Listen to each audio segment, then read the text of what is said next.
सरक सरक तू थोडा तिकडं हो.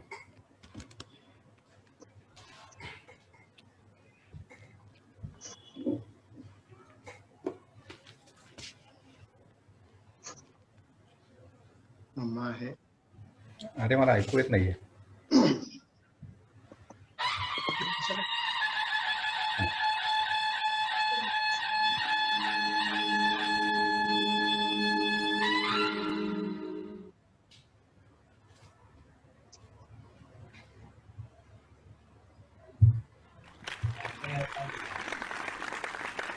कुठं लावायचं?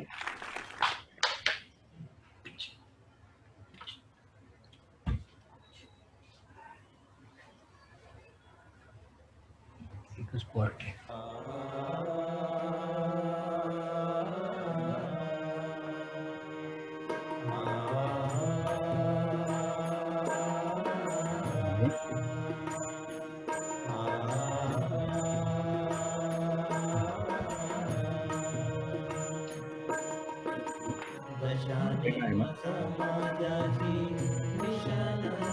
काढताय का?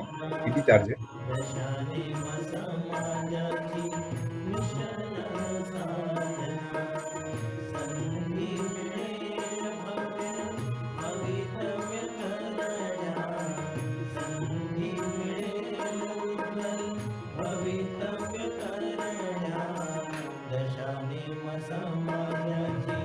आवाज कमी येतो.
Sachin ji over to you. अरुणाकडे द्यायला पाहिजे. अरुणा मेलबर्न. अरुणा मामींकडे. एक मिनिट.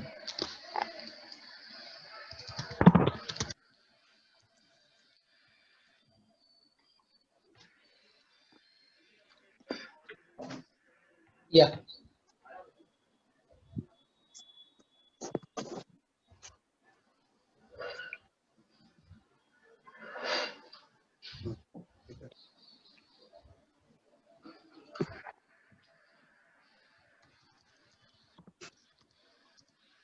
भाई त्या कोणत्या कशावरनं लॉग इन झालं?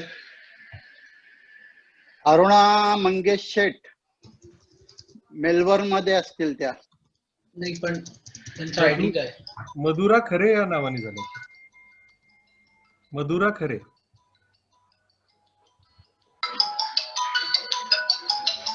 या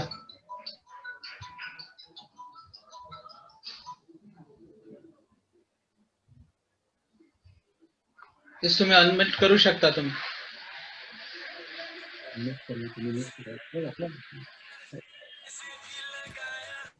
बोललेलं ऐकूच नाही जाते. फोन द्या तुमचा. हा हॅलो. चालू आहे चालू आहे. हा निलेश अरे अनम्यूट करायला सांग ना कोणाला तरी मम्मीला. हा बोला तर. हॅलो हा हॅलो, माझा आवाज येतोय सगळ्यांना? हॅलो. हा चालू आहे येतोय येतोय ऐकू येतोय. येस.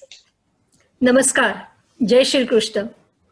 मी सौ अरुणा मंगेश शेठ, डायमंड बिहाइंड द कर्टन या कार्यक्रमात सर्व ज्ञाती बांधवांचं मनापासून स्वागत करते.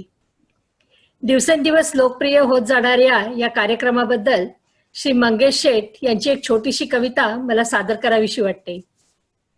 रत्ने ही समाजातील उलगडती ध्येयवेडा प्रवास, सलाम तयांना पाहून त्यांचे अफाट प्रयास, ऐकून त्यांच्या यशाचे गुपित आपण सर्वच जण होतोच स्तिमित, घेऊन गुरुकिल्ली त्यांच्या मार्गदर्शनाची, गुंफण करूया भविष्यातील स्वप्नांची आणि कर्तव्याची. धन्य ते सतीश शेठ आणि टीमचे, धन्यवाद ते सतीश शेठ आणि टीमचे, कौतुक करूया त्यांच्या ह्या उपक्रमाचे. आज माझ्यावर डायमंड श्री निलेश धारिया आणि डायमंड श्री योगेश धारिया यांचा जीवनपट उलगडण्याची जबाबदारी दिली आहे. डॉक्टर सचिन शहा हे त्यांची मुलाखत घेणारच आहेत. खरं तर डॉक्टर सचिन शहा यांची वेगळी ओळख करून देण्याची गरजच नाही, कारण समाज आणि डॉक्टर यांची नाळ इतकी छान जुळलेली आहे की कोणत्याही घरात डोळ्यांची समस्या आली की एकच आवाज येतो, अरे सचिनकडे जाऊन ये की. डॉक्टर सचिन भेदरलेल्या गांगरलेल्या पेशंटशी इतके गोड बोलून त्यांना शांत करतात की त्यांना सचिन शहापेक्षा डॉक्टर सचिन गोडबोले म्हणणं जास्त रास्त ठरेल. डॉक्टर सचिन बीजे मेडिकल महाविद्यालयातून MS नेत्ररोग तज्ज्ञ झाले आणि नंतर त्यांनी DNB नेत्ररोग विथ गोल्ड मेडल आणि fellow of international council of ophthalmology या पदव्या संपादन केल्या. तसेच शंकर नेत्रालय कोइंबतूर येथे 3 वर्ष अँटिरियर सेगमेंट फेलोशिप, तर अरविंद आय हॉस्पिटल मध्ये मेडिकल रेटिना फेलोशिप केल्या. तिथे त्यांनी 7,000हून अधिक शस्त्रक्रिया केल्या. पुण्यामध्ये त्यांचे युअर व्हिजन अवर मिशन हे ब्रीदवाक्य असलेले शहा आय क्लिनिक हे अद्ययावत हॉस्पिटल आहे.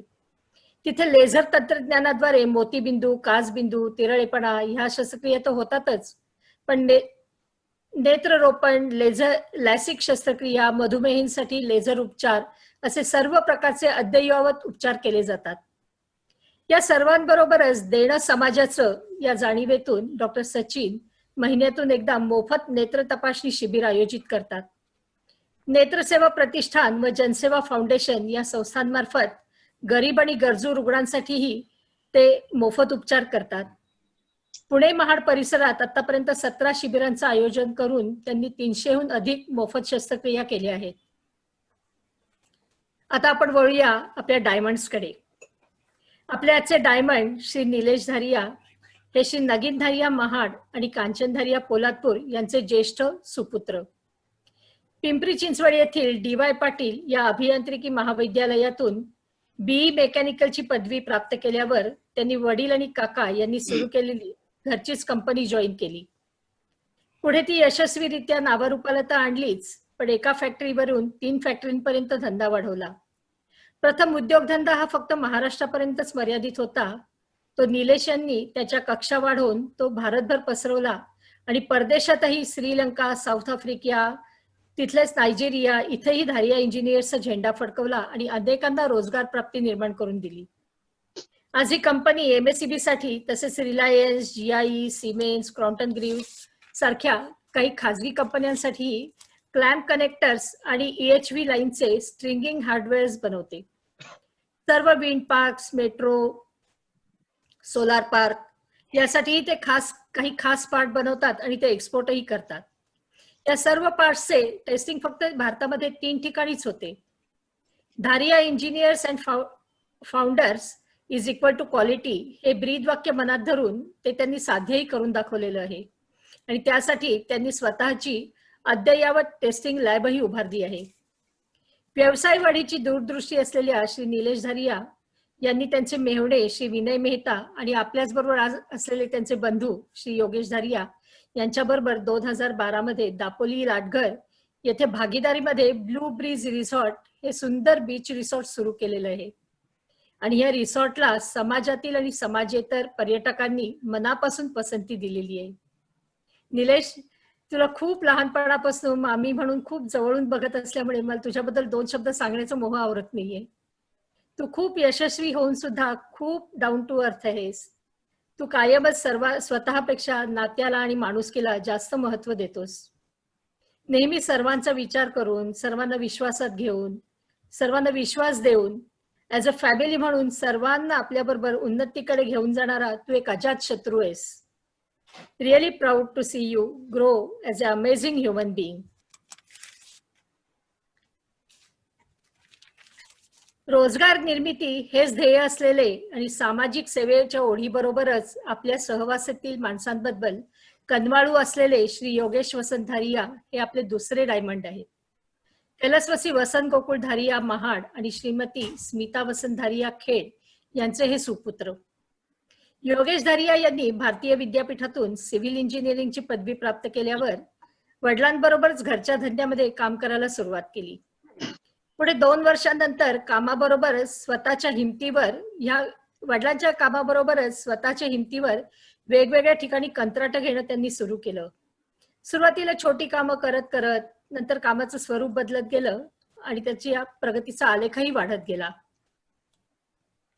कोयना प्रकल्पामध्ये 4थ्या टप्प्यामध्ये त्यांनी बरीच सिव्हिल कामं केली आहेत. कोयना प्रकल्प ज्यांनी बघितला आहे त्यांना त्याच्या भव्यतेची कल्पना आहेच. तसेच घोडेगाव, मनसर, पारगाव खंडाळा, रेवदंडा, अलिबाग अशा अनेक ठिकाणी त्यांनी भागीदारीमध्ये मोठी सरकारी हॉस्पिटल्स बांधली आहेत. काय गंमत आहे बघा, आज आपल्याकडे एक डॉक्टर आणि दुसरे हॉस्पिटल बांधणारे एकाच मंचावर आलेत. सर्व गाडी सुरळीत असताना 2005 साली वडिलांचं अचानक निधन झालं. भक्कम आधार केल्यावरती खचून न जाता त्यांनी वडिलांच्या कोकण मेल्यावेल इंडस्ट्रीची धुरा हाती घेतली. गेली 14 वर्ष सिव्हिल आणि विद्युत विभागात विविध प्रकारची कामं त्यांनी ह्याच नावाने केली आहेत आणि करत आहेत. ठळकपणे आजपर्यंत त्यांनी ज्या सरकारी किंवा खाजगी विभागात कामं केलेली आहेत ती सांगायची झाली तर Mahapareshan, Jaigad power transmission limited, reliance infrastructure, inox air product limited, Pune Mahametro, PCMC अशी अनेक उदाहरणं देता येतील. सध्या त्यांची चालू असलेली कामं महामेट्रो पुणे, PCMC भागात मोनोपोल टॉवर उभारणं, महाराष्ट्रात अनेक ठिकाणी महापारेषण टॉवर लाईन व सबस्टेशनची AMC कामं करणं, तसेच अनेक ठिकाणी हाय व्होल्टेज लाईनची त्यांची कामं चालू आहेत आणि त्याचबरोबर कोयना 4थ्या टप्प्यातील सबस्टेशनच्या देखभालीचीही कामं ते करत आहेत. या सर्वांचा आवर्जून उल्लेख करावा लागेल. अनेक साईट्सवर इंजिनियर, सुपरवायझर्स अशा 160 लोकांना त्यांनी रोजगार उपलब्ध करून दिला आणि त्यांच्या पुण्याच्या ऑफिसमध्येही 10 जणांचा स्टाफ आहे. खरोखरच वसंतभाईंनी लावलेल्या रोपट्याचं त्यांनी वटवृक्षात रूपांतर केलं. अतिशय संयमी, मृदुभाषी, कोणत्याही प्रसंगात ठामपणे उभे राहून धीरोदात्तपणे सामोरे जाणाऱ्या योगेशभाईंबद्दल एका वाक्यात सांगायचं झालं तर man of guts and friend of all. आता पुढील सूत्र मी डॉक्टर सचिन शाह यांच्याकडे देते. धन्यवाद मामी. अरुणा मामींनी सगळ्यांची ओळख करून दिलीच आहे. त्यामुळे आता आपण फार वेळ वाया न घालवता आपण आजच्या उत्सव मूर्तींना त्यांच्या शब्दात जाणून घेऊया. सर्वप्रथम मी श्री निलेश धारिया यांना विचारतो. आपल्या सर्वांना माहितीच आहे की निलेशचे वडील श्री नगीन धारिया हे धारिया इंजिनियर्सच्या माध्यमातून 1975 सालापासून कार्यरत आहे. निलेश, तू 12वी एसपी कॉलेज मधून पास झालास, नंतर मेकॅनिकल इंजिनिअरिंगला ऍडमिशन घेतलीस. तुझ्या मनात सुरुवातीला पासूनच होते का रे की आपण आपल्या वडिलांच्या व्यवसायातच आपले करिअर करायचे, किंवा तू फॅक्टरीमध्ये यावे किंवा त्याची गोडी लागावी यासाठी नगीन काकांनी काय विशेष प्रयत्न केले? निलेश, तुझं उत्तर मी थोड्या वेळाने देतो. मला आधी थोडं बोलायचंय. आमच्या सर्व धारिया ग्रुप, धारिया फॅमिली तर्फे सर्वांना जय श्री कृष्ण. ह्या प्रश्नाच्या उत्तराच्या आधी मी थोडी आमची बॅकग्राऊंड सांगतो की आम्ही मूळचे सगळे महाडचे. शिक्षणासाठी माझे मोठे वसंत काका पुण्याला आले. ते आले त्यानंतर त्यांनी त्यांचे बंधू, त्यांच्या भगिनी यांना पुण्यात नेऊन त्यांची शिक्षण पूर्ण केली. नंतर 72-73 साली आम्ही भोरला एक छोटी फाउंड्री चालू केली. ही फाउंड्री एकदम छोटी साधी फाउंड्री होती. दररोज काहीतरी जॉब करायचे आणि ते संध्याकाळी पुण्यात नेऊन द्यायचे. हे असं 1-1.5 वर्ष चालू होतं. तर 1-2 वर्षांनी आम्ही एल्प्रो म्हणून एक कंपनी होती, त्या कंपनीचे जॉब करत होतो. ती एल्प्रो कंपनी एमएससीबीचे जॉब करायचे. तर एकदा एमएससीबीचा एक जॉब कुठला तरी जळला आणि तो अल्युमिनियम कास्टिंग जॉब होता. तर ते एल्प्रोकडे गेले, म्हटले हा जॉब खूप अर्जंट आहे, आम्हाला कोण करून देईल? म्हणून त्यांनी सांगितलं की आम्ही धारियांकडनं बरेच असे अल्युमिनियम कास्टिंग घेतो, क्वालिटी चांगली आहे, तर तुम्ही त्यांच्याकडे जा. एकच जॉब होता पण एल्प्रोनी सांगितल्यामुळे आम्ही तो केला. त्या जॉबचे एमएससीबीला एवढे चांगले रिझल्ट मिळाले. तर ते एमएससीबी वाले नंतर म्हटले आम्हाला हे जॉब खूप लागतात, महाराष्ट्रात ह्याचा चांगला सप्लायर नाहीये, तर तुम्ही हे का नाही डेव्हलप करत? तर अशा प्रकारे आम्ही या बिझनेसमध्ये आलो. आता बेसिकली मी या बिझनेसमध्ये कसा आलो, तर लहानपणापासूनच माझ्या आजूबाजूला बिझनेसचंच वातावरण होतं. माझे बरेच नातेवाईक सगळे बिझनेसमध्ये असल्यामुळे मनात कुठेतरी एका बाजूला होतं की मला नोकरी नाही करायची, मी बिझनेसच करणार आहे. बरोबर आहे. त्यात मी पिंपरीला DY पाटील कॉलेजला इंजिनिअरिंगला होतो. तिथं कंपनी 1-2 किलोमीटरच होती. तर मी बऱ्याच वेळा कंपनीत वेळ मिळेल तेव्हा जायचो, मित्रांना घेऊन जायचो शायनिंग मारायला. माझी कंपनी आहे, एवढं मोठं आहे, असं आहे तसं आहे. पण ह्यातनं मला हळूहळू एक गोडी निर्माण झाली की मी तिथं जाऊन त्यांचा व्याप बघायचो, कामाची सगळं बघायचो. म्हटलं अरे याच्यात तर आपल्याला नक्कीच जायला पाहिजे. म्हणून मी या धंद्यात जॉईन झालो. सचिन, बिझनेस म्हणजे तुझ्या रक्तातच होता. बरं, मला निलेश सांग की आता तू म्हटलास तसं 1975 सालापासून फॅक्टरी चालू झाली आणि आता 2020 साल, म्हणजे जवळपास 45 वर्ष तुमचं काम चालू आहे, काकांचं आणि तुझं मिळून. तिथे एक्झॅक्ट काय स्वरूपाचं काम चालतं हे थोडक्यात मला माहिती हवी त्याची. मी आधी सांगितल्याप्रमाणे आम्ही एमएससीबीचे काही स्पेशल जॉब बनवतो, त्याला क्लॅम्प कनेक्टर्स आणि स्ट्रिंगिंग हार्डवेअर्स असे म्हणतात. तर यासाठी बेसिक अल्युमिनियम फाउंड्री म्हणजे नॉन फेरस फाउंड्री लागते, जिथं कास्टिंग तयार होतात. ती नंतर मशीनिंग होतात, ते फिनिशिंग होतात, त्याचं टेस्टिंग होतं आणि मग पुढे ते ओके झाले तर आम्ही असेंब्ली आणि डिस्पॅचला पाठवतो. या सर्व आमच्या कंपनीत तयार होतं. या कास्टिंग्सला लागणाऱ्या डाईज या सुद्धा आम्ही इन हाऊस बनवतो. तर या प्रकारे आमच्या कंपनीत ही सगळी कामं होतात. आता तू म्हणतोस तसं क्लॅम्प्स आणि कनेक्टर, आता हे एक्झॅक्ट काय आहे आपल्या लेमॅन टर्मला? आता तुम्हाला हे सगळं तुमचं रोजचं अंगवळणी पडलेलं आहे, पण क्लॅम्प आणि कनेक्टर म्हणजे काय, किंवा काय त्याचा एमएससीबी मध्ये त्याचा एक्झॅक्ट रोल काय आहे हे सांगू शकशील? हा, आता एक सोप्या भाषेत सांगायचं तर पॉवर किंवा वीज हे तुम्हाला आता फोटो दिसत आहेत, हे सगळे क्लॅम्प कनेक्टर्स आहेत, हे आम्ही सगळे बनवतो. हा पहिला फोटो हा स्ट्रिंगिंग हार्डवेअर आहे. दुसरा योगेश, हा, हे सगळे क्लॅम्प्स अँड कनेक्टर्स आहेत. हे विविध प्रकारचे आहेत आणि हे खूप स्पेशल जॉब आहेत.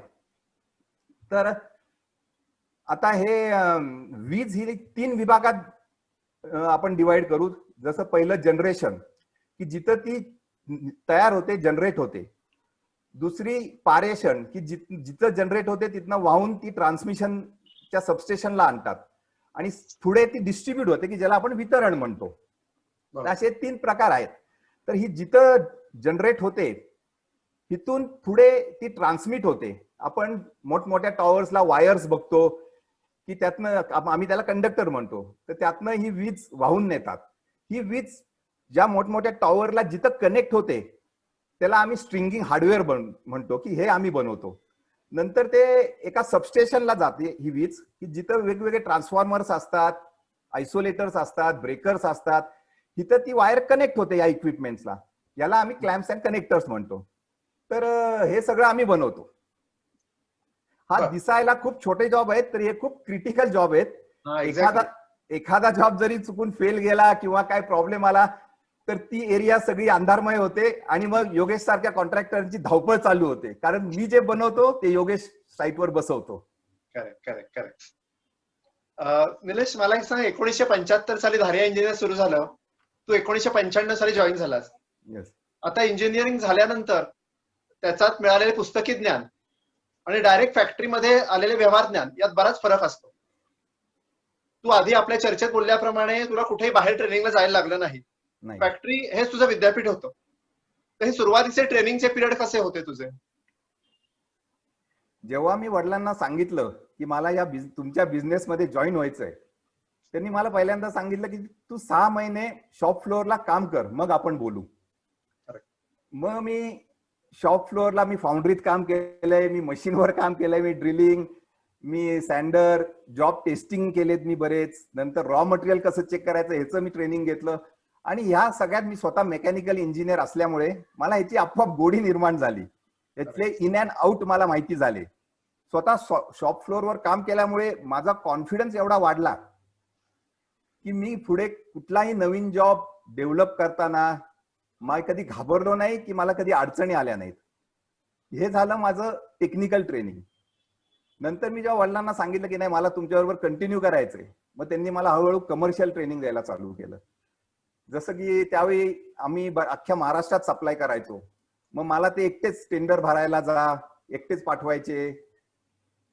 बऱ्याच वेळा मी नवीन असल्यामुळे, मी शिकाऊ असल्यामुळे आमची बरीच कामं गेली. पण ह्या अनुभवाचा मला एवढा पुढे खूप फायदा झाला. या सगळ्यात महत्वाचं म्हणजे मी माझा डिसिजन स्वतः घ्यायला शिकलो. कुठला डिसिजन कुठल्या वेळी कसा घ्यायचा, काय घ्यायचा आणि किती पटकन घ्यायचा, हे मला खूप चांगला अनुभव मिळाला यातून. अगदी बरोबर आहे. निलेश म्हणतो तसं ग्राउंड फ्लोअरला काम करणं आणि त्याच्यापासून सुरुवात करणं हे सगळ्यात महत्वाचं. म्हणजे आपण अगदी टॉप लेवलला गेलो तरी आपल्याला अगदी बारीक सारीक फॅक्टरीच्या गोष्टी माहीत असणं हे सगळ्यात गरजेचं आहे.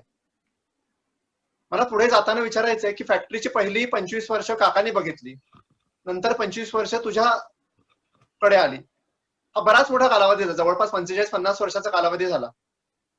तू एक सांग की काकांच्या वेळेपासून जी आलेली कार्यपद्धती आणि तू आल्यानंतर झालेली बदल ह्याच्यात तू काय पाहिलंस? म्हणजे उदाहरणार्थ मॅन्युफॅक्चर मध्ये काय नवीन केलंस का, किंवा टेक्नॉलॉजी मध्ये काय नवीन सुधारणा केल्यास का? निलेश, मी आधी सांगितल्याप्रमाणे मी स्वतः 6 महिने काम केल्यामुळे मला त्यातल्या अडचणी, कामगारांना काय अडचणी येत आहेत हे सगळं माहीत झालं होतं.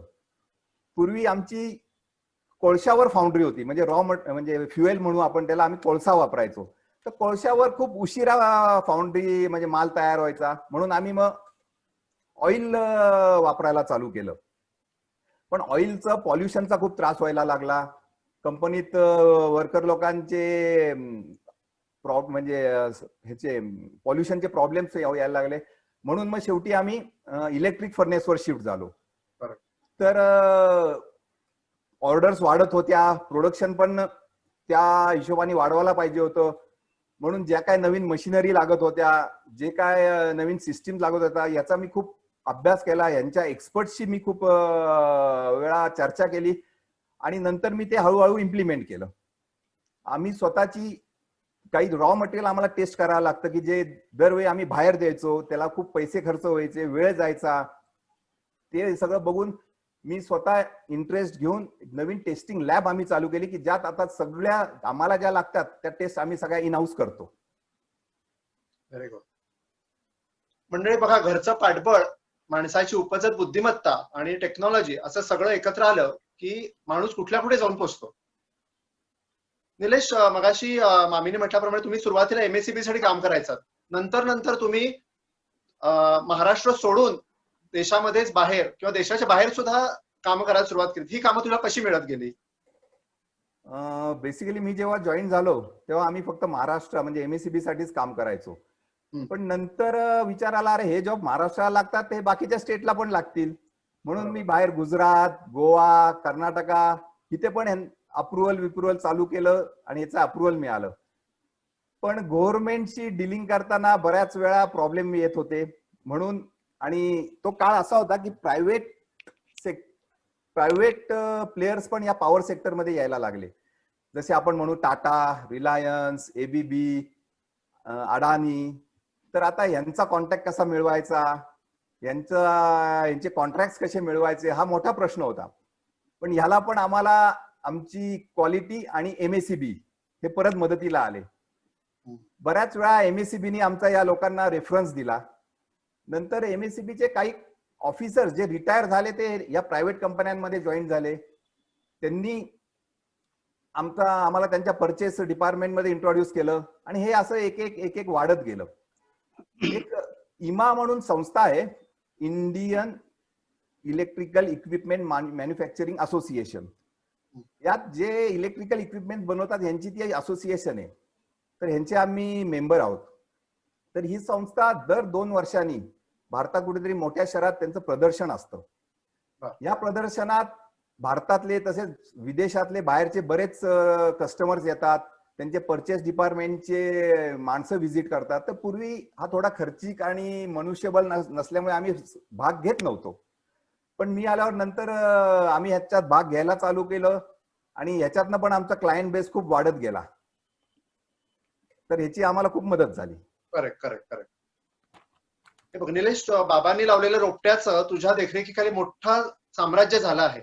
मगाशी म्हणजे एक साधारण 2-4 दिवसापूर्वी आपण बोललो तेव्हा बोलता तू म्हटलंस की अरे सचिन, हे पवनचक्कीचं तू बघितलंस का? म्हणजे आपण सगळ्यांनीच बघितलं की साधारणपणे पुण्यावरनं सातारला जाताना खंबाटकी घाट ओलांडला की जरा डोंगरावरती वरती बघितलं की सगळ्या डोंगरांवरती आपल्याला पवनचक्क्या दिसतात.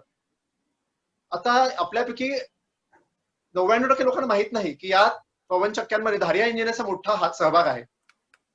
या संदर्भात तू काय सांगशील निलेश? एक मस्त गोष्ट सांगतो मी आता, याचा अनुभव सांगतो की एक छोटीशी संधी कशी मोठ्या ऑपॉर्च्युनिटी मिळते आपल्याला. तर 1998-99 साली भारतात पवनचक्क्यांचे वारे वाहू लागले होते. भारतात सर्वात पहिला प्रोजेक्ट हा सातारा इथे सुझलॉन कंपनी त्यांनी चालू केला होता. त्यावेळी त्यांनी सुरुवातीला जे काही मी पार्ट्स बनवतो हे कुठनं तरी दुसरीकडनं आणून लावून त्यांनी ते कामं चालू केली होती. पण त्यांना त्या पार्ट्स मध्ये बरेच प्रॉब्लेम यायला लागले, त्यांना काही जॉब जळायला लागले. तर त्यांना कुठनं तरी आमचा रेफरन्स मिळाला म्हणून त्यांनी आम्हाला इन्क्वायऱ्या पाठवल्या. पण त्यावेळी पवनचक्क्या किंवा त्याचा व्याप ह्याचं आम्हाला एवढं महत्व नव्हतं की माहित पण नव्हतं, म्हणून आम्ही त्यांना काही रिस्पॉन्स दिला नाही. 1-2दा ते आमच्या इथं येऊन व्हिजिट करून गेले, म्हटले तुम्ही आम्हाला काही प्रॉब्लेम येतात ते साईटवर येऊन बघा. तर वडील म्हटले अरे एवढं हे करतायत, काम छोटं मोठं असेल तरी तू जाऊन ये साईटवर. मग मी त्यावेळी सुझलॉनला सातारला साईटवर कामासाठी नाही गेलो, तर मी मित्रांना घेऊन ट्रिपला गेलो आणि म्हटलं जाता जाता आपण तिथं ते बघू काहीतरी काम.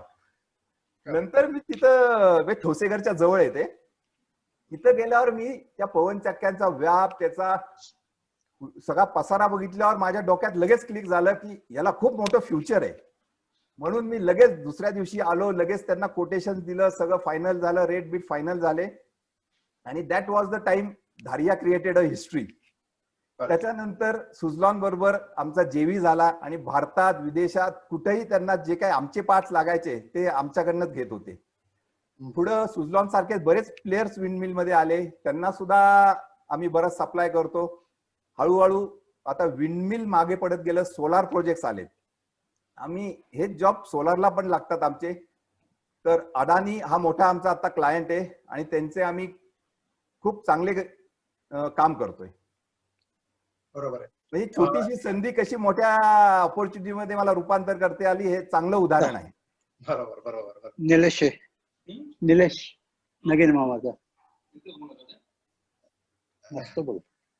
Correct correct. योगेश, पुढे जायच्या आधी फक्त विजय काकांनी एक मेसेज पाठवला, स्क्रीन शेअरिंग आपल्याला जर रिलेटेड नसेल तर ते मागे घ्यायला सांगितलंय त्यांनी. करेक्ट. Yes. निलेश, आपण हे कामाविषयी बोललो. मला सांग, हा आपण एवढा व्याप सांभाळताना असं कधी झालंय का रे की या सगळ्या प्रॉडक्ट्स मध्ये काही डिफेक्ट तयार झालेला आहे, किंवा सध्याच्या भाषेत आपण म्हणतो क्वालिटी कंट्रोल, त्यासाठी काय तुम्ही विशेष प्रयत्न करता? इथे सांगायला मला खूप अभिमान वाटतो की आमच्या या 40-45 वर्षाच्या कारकिर्दीमध्ये आमचा मॅन्युफॅक्चरिंग डिफेक्ट असल्यामुळे एकदाही जॉब फेल गेलेला नाही किंवा तो रिजेक्ट झालेला नाही. Very good. जे काय ज्यावेळी थोडेफार कस्टमरच्या चुकीमुळे, वेगळ्या म्हणजे चुकीनी लावल्यामुळे किंवा चुकीच्या ठिकाणी लावल्यामुळे जे काय जॉब फेल गेलेत त्यांना आम्ही फ्री ऑफ रिप्लेसमेंट लगेच जॉब प्रोव्हाइड करतो. Very good very good. यामुळे काय झालंय, आमच्या कस्टमर्सशी आमचं नातं एवढं जुळलंय की मला एखादी ऑर्डर फायनल करताना याचा खूप उपयोग होतो. मग माझे रेट थोडे जास्त असतील तरी ते सर्व्हिस आणि बाकीची क्वालिटी बघून मला झुकतं माप देतात आणि असेच मला ऑर्डर मिळत गेल्यात. Correct correct. निलेश, एक तू चांगलं सांगितलंस की काही जरी डिफेक्ट झाला, म्हणजे तुमच्याकडे झालाच नाही, पण फ्री ऑफ चार्ज तुम्ही रिप्लेस करता, याच्यातनं लोकांचा विश्वास पण वाढत जातो तुमच्याबद्दल. आपण निलेशच्या फॅक्टरीबद्दल सगळे टेक्निकल डिटेल्स बघितले, पण त्याच्याशी बोलताना मला एक जाणवलेली गोष्ट म्हणजे त्यांचा कामगार वर्ग. काकांना म्हणा, म्हणजे नगीन काकांना म्हणा का निलेशला, एम्प्लॉई बद्दल खूप तळमळ आहे. म्हणजे पैसे मिळवणं हे एकच ध्येय नाही, त्यातून कुठेतरी त्यांच्या याच्यात माणुसकीचा स्पर्श वाटतो. आणि अजून एक म्हणजे की तुमचे बरेचसे वर्कर्स आपल्या कोकणातले, म्हणजे महाड, दापोली, खेड साईडचे आहेत. हे काय विशिष्ट हेतूने आहेत किंवा काय, हे आम्हाला जरा हवंय माहिती. सर्वात पहिलं म्हणजे आमच्या या यशाच्या वाटात सर्वात मोठा वाटा हा माझा स्टाफ आणि माझ्या कामगारांचा आहे. अगदी बरोबर. एखादा कामगार जर मन लावून कंपनीसाठी काम करत असेल तर त्याला कंपनीकडनं पण काही अपेक्षा असतात. तर आम्हाला पूर्वी ESI, PF हे काही लागू नव्हतं, तरी आम्ही कामगारांना ते लागू केलं, कामगारांना कंपनीविषयी थोडा विश्वास वाटावा म्हणून.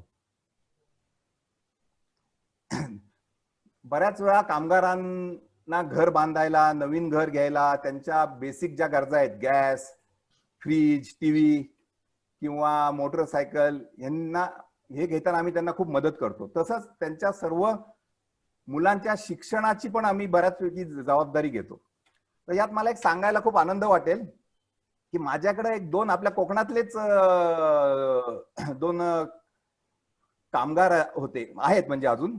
एक म्हणजे आपल्या दादलीच्या इथला एक जण आहे की जो माझ्याकडे ITI म्हणून जॉईन झाला होता. 30-35 वर्ष झाली तो आता माझ्याकडे कामाला आहे. तर तो साधा ITI म्हणून जॉईन झाला होता, आता तो फार मॅनेजर लेवल पर्यंत आलेला आहे. आणि दुसरं म्हणजे त्याची दोन्ही मुलं ही मोठे इंजिनियर, एक सॉफ्टवेअर कंपनीत चांगल्या पोस्टला आहे, एक कुठल्या तरी ऑटोमोटिव्ह कंपनीत पोस्टला आहे. आणि आता आम्ही नसताना अख्खी कंपनी तो एकटा सांभाळतो. तसंच एक विनेरच्या इथला एक डाय मेकर आहे की जो त्या काळी ITI झाला आणि कुणीतरी त्यांना सांगितलं की असं असे कोकणातलेच आपले महाडचेच आहेत, तर त्यांनी कंपनी चालू केली, तर तू त्यांच्याकडे जा. मग तो त्यावेळी आमच्याकडे नोकरीसाठी आला. कोकणातला असल्यामुळे थोडा सॉफ्ट कॉर्नर तर आपल्याला असतोच, सगळ्यांना लगेच ठेवून घेतलं. आणि आता जे काय आमच्या डाईस डेव्हलपमेंट असतात किंवा काही जे काय नवीन डेव्हलपमेंट आहे, पॅटर्न्स म्हणू, डाय म्हणू, त्या सगळ्यात तो करतो. आणि त्याचा एक मुलगा मागच्या वर्षी जे नीट्स डॉक्टरांची पोस्ट ग्रॅज्युएशनसाठी परीक्षा असते त्यात भारतात 54वा आला. तो आता दिल्ली एम्सला पोस्ट ग्रॅज्युएशन करतोय. त्याचा अजून एक मुलगा सिंगापूरला एका मोठ्या कंपनीत चांगल्या पोस्टला आहे. त्यामुळे हे सगळं बघितल्यावर आपल्याला पण समाधान वाटतं, कामगारांना पण आपल्याबद्दल जो विश्वास आहे तो निर्माण होतो आणि यातनं चांगलं प्रोडक्ट बाहेर निघतं. निलेश, बरोबर बोललास की कामगारांचा विश्वास आणि कामगारांवरतीच आपण पुढे जात असतो. त्याच्यामुळे आपल्याला ते जेवढं देतात इन रिटर्न तेवढंच तुम्ही त्यांना देताय. निलेश, मला एक सांग, तुझ्या बाबांचा व्यवसाय तू पुढे नेलास, आता एक कळीचा प्रश्न विचारतो. आपण ज्याला जनरेशन गॅप म्हणतो. आता बाबांचं एक फर्स्ट जनरेशन, तुझं सेकंड जनरेशन, म्हणजे एका पिढीकडून दुसऱ्या पिढीकडे व्यवसायाची सूत्र यशस्वीपणे आली. त्याबद्दल मधल्या या जनरेशन गॅप बद्दल किंवा काही तुला सांगावंसं वाटतंय? 2 पिढ्या म्हटल्या की जनरेशन गॅप ही असणारच आहे. Exactly. त्यांचे विचार, आपले विचार हे वेगळे असणारच आहेत. पण त्यांचा अनुभव आणि आपली नवीन विचार, नवीन टेक्नॉलॉजी याची सांगड ज्याला घालायला जमते त्यांचा आपण फॅमिली बिझनेस म्हणू, हा नेहमी यशस्वीच होतो. आणि ती बऱ्यापैकी मला जमलेली आहे. आता यात असं एक उदाहरण द्यायचं झालं तर मी जेव्हा कंपनी जॉईन केली तेव्हा मी पेमेंटसाठी खूप सैल होतो. लोक माझ्याशी गोड गोड बोलून अरे आमच्याकडे एवढ्या ऑर्डर आहेत, हे आहे ते म्हणून मटेरियल घेऊन जायचे. आणि नंतर त्यांच्याकडनं पेमेंट वसूल करणं मला खूप अवघड जायचं. म्हणजे काही लोकांनी तर पेमेंट जे बुडवलंय ते खूप बुडवलेलं आहे. तर त्यावेळी वडील मला सांगायचे की अरे तुम्ही ऑर्डर नाही मिळाली तरी चालेल किंवा टर्नओव्हर कमी झाला तरी चालेल, पण तुम्ही पेमेंटसाठी खूप स्ट्रिक्ट राहा. हे आता मला खूप फायद्याचं झालेलं आहे. तसंच एकदा एक आमच्या एमएससीबी मध्ये अॅन्युअल सप्लाय कॉन्ट्रॅक्ट असायचं.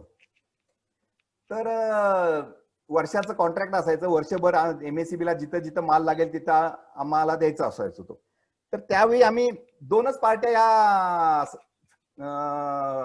टेंडर मध्ये होतो. एक पार्टी बऱ्यापैकी जुनी होती आमच्यापेक्षा आणि नंतर आम्ही होतो. तर त्या पार्टी मला अप्रोच झाली. मला म्हटली की अरे आपण दोघंच आहे, आपण दामदुपटीने रेट भरू, हे टेंडर आपल्याशिवाय काय कोणाला मिळणार नाही. तर त्यावेळी वडील म्हटले अरे तू नको हे करू, रेट रिझनेबिलिटी ठेवून द्या. पण मी त्यावेळी ऐकलं नाही. तर नंतर एमएससीबीने आम्हाला कळवलं की तुमचे रेट खूप जास्त आहेत, तर हे थोडे कमी करा. आम्ही काय तयार झालो नाही, त्याच्या नादाला मी लागलो होतो. नंतर एमएससीबीने एक तिसरा पार्टी आणली. त्यामुळे आमचं काम तर गेलंच, एक नवीन कॉम्पिटिटर तयार झाला. तर यासाठी मला आता नवीन सगळ्याच जे काही उद्योगात उतरायचं त्यांना सांगतोय की तुम्ही क्वालिटी आणि रिझनेबिलिटी ऑफ रेट याला कुठेही कॉम्प्रोमाइज करू नका. अगदी बरोबर आहे निलेश.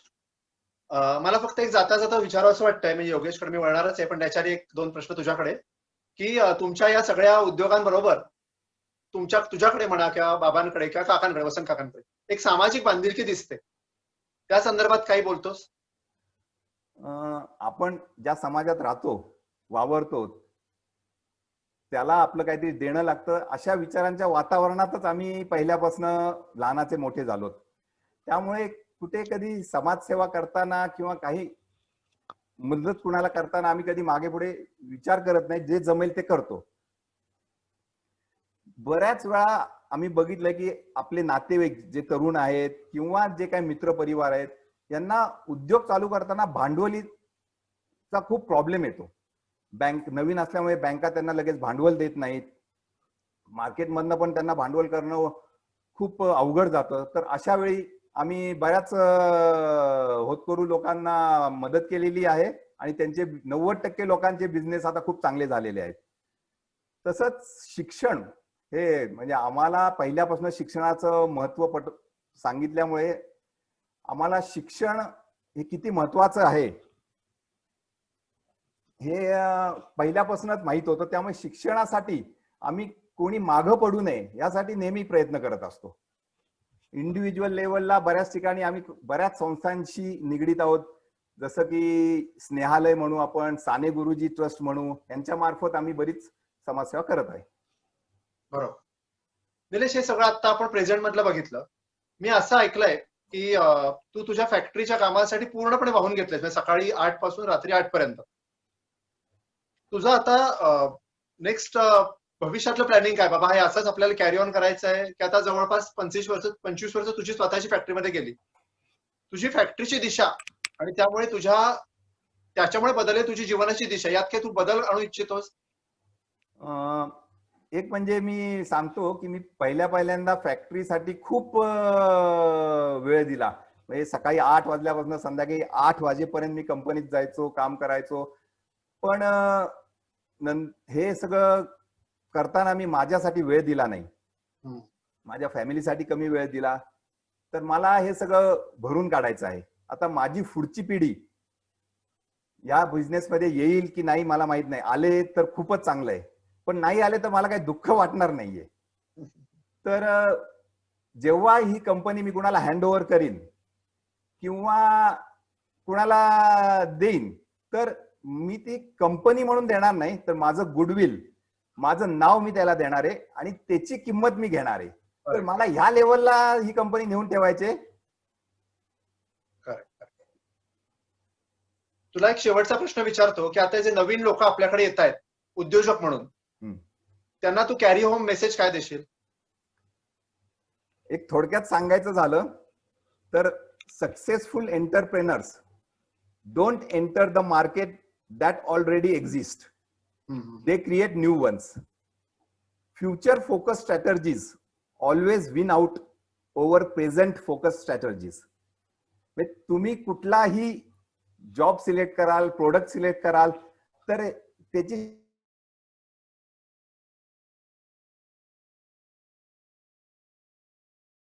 ही क्वालिटीची कॉम्प्रोमाइज करू नका. रिसर्च आणि डेव्हलपमेंटवर इन्व्हेस्ट करा. ही इन्व्हेस्टमेंट तुम्हाला दामदुपटीने रिटर्न देणार आहे. बरोबर. कस्टमरला दिलेला शब्द पाळा. दुसरं म्हणजे कधीही कस्टमरच्या फायद्याचं बोला. यात तुझा आमचा काय फायदा आहे बोलण्यापेक्षा कस्टमरला तुमचा काय फायदा आहे हे त्याला पटवून द्या. आपल्या कॉम्पिटिटरची कॉम्पिटिटर बद्दल कधी वाईट बोलू नका, पण तुमचा प्रोडक्ट कसं चांगलं आहे हे समोरच्याला पटवून द्या. हे सर्व महत्वाचं आहेच, पण सर्वात महत्वाचं म्हणजे प्रत्येकाने स्वतःसाठी वेळ द्यावा. सकाळी व्यायाम हा कंपल्सरी आहेच. जर तुमची तब्येत चांगली असेल तरच कंपनीची तब्येत चांगली राहील. बरोबर आहे निलेश. थँक्यू निलेश. असे हे आजचे आपले डायमंड श्री निलेश धारिया. आपला व्यवसाय वाढवत असताना त्याने माणसाला आणि माणुसकीला नेहमी झुकतं दिलं. अगदी शेवटी बोलता बोलता ते म्हटले की फॅक्टरीची तब्येत सांभाळताना स्वतःची तब्येत पण जपा आणि आकाशात उंच भरारी मारत असतानाच पायाखालच्या जमिनीला मात्र विसरू नका. त्याचे आदर्श उदाहरण म्हणजे श्री निलेश धारिया. निलेशला विचारण्यासारखं खूप आहे, पण वेळेची बंधनं आहेत म्हणून मी इथेच आवर्त घेतो आणि आपले पुढचे डायमंड श्री योगेश धारिया यांच्याकडे वळतो. योगेश तयार आहेस? हो. Yogesh good evening. योगेश, मला सर्वप्रथम सांग की तुझं शिक्षण म्हणजे स्कूल आणि इंजिनियर कॉलेज याच्याबद्दल काय सांगशील? सर्वप्रथम सगळ्यांना जय श्री कृष्ण. त्याच्यानंतर हे सगळे आयोजक जे आहेत, सतीश काका, मंगेश बुटाला, मंगेशभाई बुटाला, नितीन शेठ, यांना मी कृतज्ञता व्यक्त करतो आमच्या दोघांच्या तर्फे की आम्हाला तुम्ही इथे यायला किंवा आमची मतं मांडायला किंवा आम्ही कसा आलो, आमचा जीवन प्रवास काय आहे हे सांगायला आम्हाला तुम्ही संधी दिली. त्याच्यानंतर अरुणा मामी, तुम्ही खूप चांगला परिचय करून दिला, तुमचे पण आभार. आता प्रश्न माझ्या शिक्षणाचा. लहानपणापासून मी खूपच ऍव्हरेज स्टुडंट होतो. वास्तविक मी अभ्यास कमी करायचो किंवा मला करावासा वाटायचा नाही, पण साधारण 8वी पर्यंत मला 60-65% मी असायचो आणि साधारण 9वीला संगत म्हणा किंवा काय म्हणा डायरेक्ट मी 90s मध्ये गेलो. नंतर मागे वळून काही मी बघितलं नाही मार्कांच्या मध्ये. 12वीला सीओईपीची इंजिनिअरिंग कॉलेजची ऍडमिशन थोडक्याने उकल्यावर घराच्या जवळ असलेल्या भारतीय विद्यापीठमध्ये बी सिव्हिलला ऍडमिशन घेतली. बी सिव्हिल का, सिव्हिलच का, तर सिव्हिल का असं त्याला काही उत्तर नाहीये माझ्याकडे. त्यावेळेला जनरली सिव्हिल, मेकॅनिकल, इलेक्ट्रिकल इकडे सगळ्या लोकांचा जाण्याचा ट्रेंड होता आणि माझा तर एक माइंडसेट झालेला होता की आपल्याला बीई झाल्यावर बाबांचा बिझनेसच सांभाळायचा. त्याच्यामुळं सुरुवातीपासूनच माझा माइंडसेट तसा असल्यामुळं त्या पद्धतीने माझं शिक्षण सुरुवात झाली. योगेश, तू बी झालास, निलेश प्रमाणे तू घरचाच म्हणजे वसंत काकांचा व्यवसाय होताच. आता तुझी सुरुवातीची वर्ष म्हणजे साधारणपणे 1995 सालाच्या पुढे धरू, ती कशी होती? म्हणजे काय होतं कामाचं स्वरूप? सर्वप्रथम धारिया ग्रुप काय आहे याची कल्पना तुम्हाला निलेशने खूप चांगल्या पद्धतीने दिलेली आहे. धारिया ग्रुप हा भोरमधून सुरू झाला, वाढत वाढत तो चिपळूणला गेला. बी झाल्यावर मी माझ्या बाबांचा व्यवसाय सांभाळला. चिपळूणला ऍक्च्युली आमचे 2 युनिट आहेत होते म्हणा. एक पॉवर ट्रान्सलाइन इंडस्ट्री आणि कोकण मेलेबल इंडस्ट्रीज हा भागीदारीत व्यवसाय होता. दोघांचा कारभार हा एकत्र म्हणूनच चालत होता. दोघांचा म्हणा किंवा त्यावेळेची धारिया इंजिनियर्स सगळं आमचा एकत्र ग्रुप म्हणूनच चालायचा. त्या तिथं जे काही रॉ मटेरियल फायनल गुड व्हायचं ते इथं त्यांचं रॉ मटेरियल म्हणून त्यांना वापर व्हायचा त्याचा. आणि बीई झाल्यानंतर आता गाणे खडपोलीचं लोकेशन असं आहे की ते चिपळूण पासून एक 10-12 किलोमीटर लांब आहे. बीई झाल्यानंतर त्यावेळेला व्यवसाय नुसता प्रोडक्शन नव्हता, तर त्यावेळेला बाबा माझे पोल इरेक्शन म्हणजे डिस्ट्रीब्युशन ट्रान्सफॉर्मरची कामं आणि एमएससीबीची कंत्राटे पण घेत होती. तर मी पास आउट झाल्या पहिल्यांदा त्यांना जॉईन झाल्यावर माझ्यावर 2 जबाबदाऱ्या दिल्या. एक म्हणजे त्यावेळेला आम्हाला नवीन काम सोलापूरचं मिळालं आणि मी जॉईन झाल्यावर नंतर आम्हाला नाशिकचं काम मिळालं. सोलापूरमध्ये जे EHV 13 सबस्टेशन होते त्यांचे जुने बोल्टेड टाईपचे क्लॅम्प काढून तिथं नवीन कॉम्प्रेशन टाईपचे क्लॅम्प काढायचा लावायचा की ज्याचे लॉसेस इलेक्ट्रिकल लॉसेस खूप कमी आहेत. हा पहिला तो जॉब होता. त्यामुळं सुरुवातीला जॉईन झाल्यानंतर आठवड्यातून 2 दिवस सोलापूर, 2 दिवस नाशिक, उरला तर घरी नाहीतर चिपळूण, असा माझा प्रवास चालायचा. त्यावेळेला मला एक ट्रॅक्स दिली होती बाबांनी, ती स्वतःच मी चालवत न्यायचो. म्हणजे समजा आता तुम्ही लक्षात घ्या की चिपळूणवरून सोलापूरला जायचं तर 8 तासाचा प्रवास मी त्यावेळेला करायचो. कारण बीई झाल्यावर एक 6-8 महिन्यांनी मी सुरुवात केली होती गाडी चालवायला. त्याबरोबर मी माझे सुपरवायझर्स काही कामगार त्यांना पण न्यायचो माझ्या बरोबर जर गरज असेल तर. अशा पद्धतीने माझं काम चालू केलं. त्या काळात जो काही मला अनुभव मिळाला आणि काम करता करता काय कॉन्फिडन्स येत गेला, भरपूर सारा कॉन्फिडन्स येत गेला, एक्सपोजर खूप आलं. अशा पद्धतीने माझं कामकाजाला सुरुवात झाली. बरोबर. योगेश, तू आता म्हटलं असं सुरुवातीची 5-7 वर्ष बरीच कष्टात गेली. माझ्या माहितीप्रमाणे साधारणपणे 1995 ते 1999 तू वडिलांबरोबर होतास. नंतरची 5-7 वर्ष वडिलांचं काम बघता बघताच तू तुझ्या ओरिजिनल सिव्हिल लाईनकडे वळलास. काही विशेष कारण याच्या मागे होती? त्याच्याबद्दल काय अनुभव आहेत ते शेअर करू शकतोस? सचिन, हा माझ्यासाठी खूप नाजूक आणि इमोशनल गोष्ट आहे. ऍक्च्युली मी बीई पास आउट झाल्या मी बाबांना जॉईन केलं आणि फ्रेशर जो असतो त्याचा पहिला धर्म असतो की तुम्ही खूप चांगले परफेक्ट फॉलोअर पाहिजे. त्या पद्धतीने जी कामं मला बाबांनी दिली ती कामं मी फॉलो केली की जो तुमचा गुण आहे त्याच्यात तुम्हाला शिकायला खूप काही मिळतं. त्याच्यानंतरची दुसरी गोष्ट की ज्या वेळेला बिझनेसमध्ये एक अजून ऍडिशनल व्यक्ती येतो त्यावेळेला नक्की एक्सपेक्टेशन अशी असते की बिझनेसचं स्केलिंग व्हायला पाहिजे, बिझनेसची ग्रोथ व्हायला पाहिजे, त्याच्यामुळे व्हॅल्यू ऍडिशन झाली पाहिजे. बरोबर आहे. पण त्यावेळेला नेमकी परिस्थिती एमएससीबीची पण डिसिजन आलं होतं त्यावेळेला 96च्या आसपास. त्याच्यामुळे आमचे पेमेंटचे टर्म्स जे आम्ही एमएससीबीला सप्लाय करायचो किंवा कोणाला सप्लाय करायचो किंवा एमएससीबीची कॉन्ट्रॅक्ट घ्यायचो त्याचे जे काही बिलिंग होते त्याचे सायकल जवळजवळ वर्षाचे होते. त्याच्यामुळं एका विषय चक्रामध्ये कंपनी अडकलेली होती आणि त्याच्यात कोणीच काही करू शकत नव्हतं. पुढे माझ्या मते मला असं वाटत होतं की त्या कंपनीला किंवा त्या पूर्णपणे ग्रुपला एक स्ट्रक्चरल रिफॉर्मची गरज होती. पण एकंदर बघितलं गेलं तर ती परिस्थिती हँडल करायला मी सक्षम नव्हतो मी अजिबात. आणि माझ्या हातातही काही नव्हतं. त्याच वेळेला साधारण 99 साली माझं लग्न ठरलं. डिसेंबर 12ला माझं लग्न ठरलं. आणि लग्न ठरलं म्हणल्यावर मग त्यावेळेला माझे टेन्शन्स वाढत गेले म्हणण्यापेक्षा एक मनात विचार येऊन गेला की आता लग्न झाल्यावर मला म्हणजे तसा कॉन्फिडन्स नव्हता अर्निंगच्या बद्दल माझा. त्याच्यामुळं त्यावेळेला बाबांची चर्चा करून विचार विनिमय करून आम्ही सगळ्यांनी, बाबांनी, आईनी, बाकी सगळ्यांबरोबर विचार करून असं ठरवलं की मी माझी साईड बाय साईड माझी ही कामं पण सिव्हिलची मी सुरू करेन. अशा स्वरूपात माझी सिव्हिलची कामं सुरू झाली. आणि आता लग्न तर ठरलेलं आहे, मला नवीन काम करायचंय. तर त्यावेळेला लग्न ठरलं होतं वृषाली, त्यांच्या पेरेंटकडे गेलो होतो मी त्यांच्या इथे.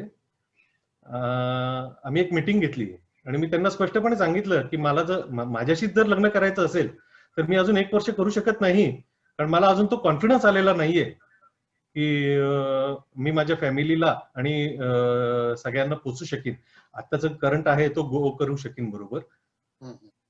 तर लग्न पण आम्ही 1 वर्ष पुढे ढकललं. आणि मग अर्थातच पहिलं काम घ्यायला भरायला बाबा माझ्या बरोबर आलेले होते. इरिगेशनचं एक पहिलं काम होतं आणि ते काम मिळण्यासाठी त्यांचा प्रयत्न सांगायची इच्छा आहे मला तुम्हाला की मला त्यांनी सांगितलं होतं की तुझं ब्रेक इव्हन काय या कामासाठी. ब्रेक इव्हन म्हणजे नो लॉस नो प्रॉफिट. तर मी म्हणलं बाबा एक 22% बिलोपर्यंत मी जर भरलं तर मला ते मिळून जाईल काम, काय प्रश्न नाही याच्यात.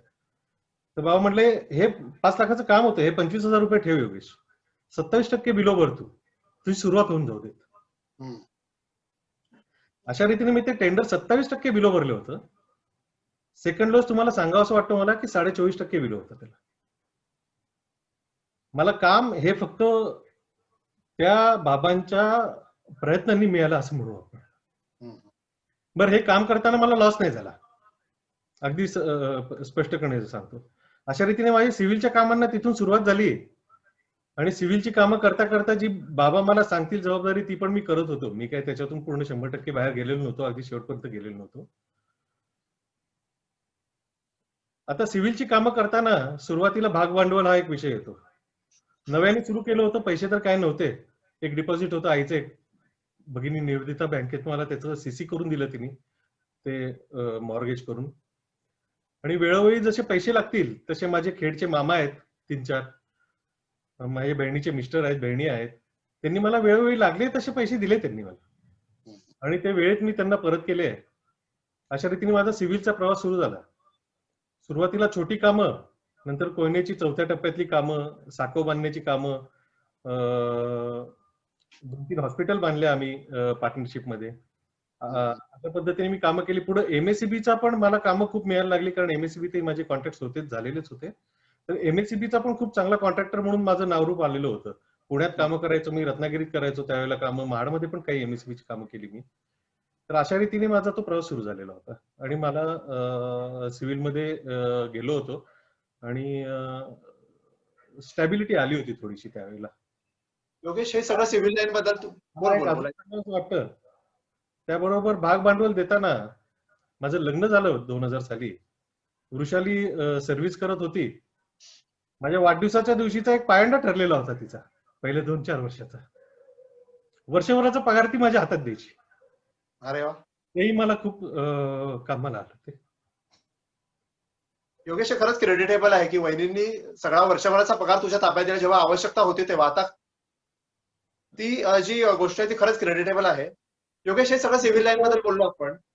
आपल्या दोघांची जेव्हा चर्चा झाली 4 दिवसापूर्वी, तेव्हा तू बोलता बोलता म्हणालास की सचिन, अरे 2005 साली माझ्या वडिलांचं निधन झालं, त्याच्यानंतर माझ्या करिअरला एक टर्निंग पॉईंट बसला. तेव्हा तू बोलला ही नाही माझ्याशी काय टर्निंग पॉईंट, तोही मला जाणून घ्यायचं काय आहे. तू तुझा सिव्हिल लाईनचा व्यवसाय आता म्हटलं असं व्यवस्थित चालला होता, परत वडिलांच्या व्यवसायात तू त्याच उत्साहाने आणि धडाडीने आलास. इनफॅक्ट वडिलांच्या पश्चात हा व्यवसाय 100 टाइम्स करून दाखवलास. हे कसं शक्य झालं? बेसिकली सचिन असं होतं की त्या बिझनेसला पुढे सक्सेशन नव्हतं किंवा कोण करण्यासाठी कोण पुढे नव्हते, कारण बाकी सगळे पार्टनर होते, त्यांची मुलं एकेका ठिकाणी सेटल झालेली होते आणि ते क्लोजर तर करायचं होतं युनिट. त्याच्यामुळे तो त्या युनिटमध्ये पडलेला जो फिनिश गुड होतं किंवा सेमी फिनिश गुड होता, तो फिनिश मध्ये कन्वर्ट करून जर तो विकला गेला असता तरच त्याच्यातून पैसे उभे करता आले असते आपल्याला. त्या अनुषंगाने एमएससीबीत मी काम करत होतो. एमएससीबीत माझे पहिले 4 वर्ष बाबांबरोबर काम करतानाचा पण जो काही कॉन्टॅक्ट होता तो सगळा उपयोगाला आला. त्यावेळेला मी काही ऑफिसर लोकांना भेटलो एमएससीबीच्या. त्यांना म्हटलं असं असं झालेलं आहे, मला क्लोजर करायचंय, ही स्टॉकची लिस्ट आहे, तर तुमचं काही टेंडर किंवा तुमची रिक्वायरमेंट असेल तर मला तुम्ही सांगा. तर ते मला म्हणले ठीक आहे योगेश, मी तुला सांगतो. कारण त्यावेळेला मी ज्यांच्या इथे काम केलं ते एक सबस्टेशन इंचार्ज होते, ते त्यावेळेला सुपरिंटेंडिंग इंजिनियर झालेले होते. तर एक 15 दिवसांनी मला त्यांचा फोन आला की योगेश, जिओ असतो आमचा, जिओ प्रमाणे मला तर काही सप्लाय घेण्याची काही पॉवर नाहीये, पण माझ्या इथं कोथरूड सबस्टेशन आहे, तिथं काही काम निघतंय, तिथं तू जे काही जॉब सांगितलेस ते सगळे तुला फिक्सिंग करून द्यायचे, तर प्रोव्हाइडिंग आणि फिक्सिंग असं वर्कचं काम तुला मी पहिल्यांदा तिथं देतो. तर त्यानुसार मी लगेच त्यांना हो म्हणलं. मागची टीम शोधायचा प्रयत्न केला. 96 ते 99 माझ्याबरोबर जी टीम होती सोलापूर आणि नाशिकची कामं करताना, ती टीम काही मला मिळाली नाही. त्यावेळेला कोथरूडमध्येच मी काही फाउंडेशनची कामं करत होतो, सिव्हिलच्या इक्विपमेंटची, इलेक्ट्रिकल इक्विपमेंटची. तर तिथला एक माणूस मला भेटला, तिथे इरेक्शनचं एक काम चालू होतं, त्याला घेऊन मी ते पहिलं काम केलं. ते काम 2 दिवसात संपलं. अरे वा. ते काम संपलं, ते काम कोथरूडचं संपलं. त्याच्यानंतर मला त्यांनी यवतचं काम ऑफर केलं. परत तीच स्टोरी. यवतचं कामही कम्प्लीट केलं. यवतचं काम करायला त्यांचं जे एस्टिमेटेड काम होतं ते त्यांचं 1.5 महिन्याचं काम होतं. 1.5 महिन्याचं काम अशासाठी की आपले 3 फेज असतात इलेक्ट्रिकलचे, RYB म्हणून. 2 सेक्शन होते, तर प्रत्येक सेक्शनचा एक फेज एका गुरुवारी, असे 6 गुरुवार आम्ही ठरवलेले होते. पण काय झालं की नाशिकमध्ये काम करत असताना तिथे एक अशी माझी मैत्री झालेली होती, इलेक्ट्रिकल कॉन्ट्रॅक्टर धांडे म्हणून होता. ही जी टीम माझी कोथरूडची काम केली ती लोक होती. तसेच एक बार्शीला काम करणारे एक साहेब होते. तर ते तिथं त्यावेळेला बारामतीच्या अंडर येत होतं ते यवत. तर त्यांची एक टीम होती जी मेंटेनन्सचं काम करायची, जी डिपार्टमेंटची काम होती. मला म्हणले तू काय पण काम कर, तुझं जर काम फसलं कुठं तर आम्हाला डिपार्टमेंटली रिस्टोअर करणं तर भाग आहे, तू कर. ते माझ्या मागे उभे राहिले. त्यांच्या इमिजिएट जो बॉस होता ते त्यावेळेला फिरायला होते, ते हॉलिडेवर होते, त्याच्यामुळे त्यांनी पण तो निर्णय घेतला, चार्ज त्यांच्याकडे होता. त्यांनी मला एवढं पाठिंबा दिल्यानंतर जे काम 1.5 महिन्यात करायचं ते आम्ही एका गुरुवारी केलं. या सगळ्या प्लॅन्स सायमल्टेनियसली लावल्या, ते एका गुरुवारी केलं. आणि हे काम असं होतं की हे कामाचं स्वरूप असं होतं की स्ट्रेंथनिंग ऑफ सबस्टेशन. म्हणजे त्यावेळेला डिमांड वाढत होता, इलेक्ट्रिकल डिमांड. त्यावेळेला एका कंडक्टर मधून तेवढा सप्लाय कॅटर होत नव्हता, म्हणून त्याला पॅरलल कंडक्टर दुसरा टाकायचा असतो. बरं, गुरुवारीच तुम्ही हे काम करू शकता, सकाळी बंद केलं तर संध्याकाळी तुम्हाला रिस्टोअर करायचं असतं ते. अशा रीतीने ते काम आम्ही कम्प्लीट केलं. ते काम कम्प्लीट झाल्यानंतर सगळे ते आल्यावर खुश झाले. त्यांनी मला स्वतः वरच्या ऑथॉरिटीकडे नेलं आणि त्याच्यानंतर एक 10-15 दिवसांनी त्यांनी मला सांगितलं की असंच काम आम्हाला चिंचवडला आहे, पण चिंचवड हा खूप हॉट एरिया आहे, त्याचे सोर्स पण खूप आहेत आणि चिंचवड बंद करणं याचा अर्थ निम्म पूर्ण बंद करणे. तर आम्ही एक गुरुवार निम्म पूर्ण बंद करू, तर एवढंच काम तुला त्यावेळेला तिथं करता येईल का? तर तेही आम्ही सक्सेसफुली कम्प्लीट केलं. आता काय झालं की ही कामं करत असताना प्रोडक्शन तर सगळं संपलेलं होतं. त्यावेळेला खंबीरपणे निलेश आणि काका, नगीन काका, हे माझ्या पाठीमागे उभे राहिले होते की तुला लागेल तेवढं माल, तुला लागेल तेवढं क्रेडिट तू घे, करत राहा. अशा पद्धतीने ते काम केलं. आणि मग ते काम करता करता चिंचवडचं काम ज्या वेळेला झालं ते खरंच खूप मोठ्या प्रमाणात होतं. महाराष्ट्रात ज्या वेळेला यांच्या मिटिंगा होतात, दर महिन्याला एक मिटिंग होते त्यांची मुंबईला हेड ऑफिसची, त्यावेळेला तिथं त्या कामाचा उल्लेख झाला. आणि त्यावेळेला मला मुंबईमध्ये पनवेलला जी ऑथॉरिटी होती त्यांनी बोलून घेतलं. मग पनवेलला ONGC आणि अजून एक सबस्टेशन आहे तिथं नोसील म्हणून, त्याची कामं मला दिली. अशा पद्धतीने ते काम वाढत गेलं, त्याची व्याप्ती कळव्याची कामं मिळाली. त्याच्यानंतर त्या मीटिंग मधून मला पार नागपूरपर्यंत कामं मिळाली. महाराष्ट्रात प्रत्येक सबस्टेशनला या प्रकारची कामं करायला मला चान्स मिळाला. पूर्णपणे आउटलेट ओपन झालं. त्यामुळं मी या धंद्यात म्हणजे येऊन गेलो मी या धंद्यामध्ये. आणि त्याच वेळेला सायमल्टेनियसली मी इंडिपेंडेंटली वेगळी कामं सिव्हिलची माझी चालू होती सुरुवातीच्या काळामध्ये. असा माझा प्रवास त्याच्यात सुरू झाला. योगेश, खरंच क्रेडिटेबल आहे तू काय जे बोललास आता ते. मला फक्त एक सांगावंसं वाटतं जाता सगळ्यांना की वडिलांच्या पश्चात त्यांचं स्वप्न पूर्ण करणं हे खऱ्या अर्थाने पितृऋण आहे.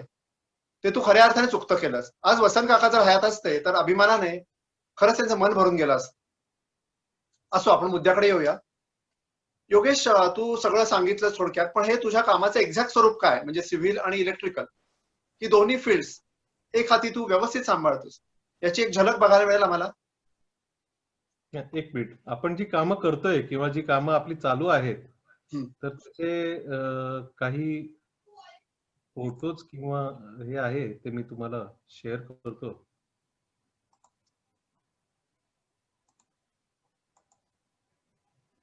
हा,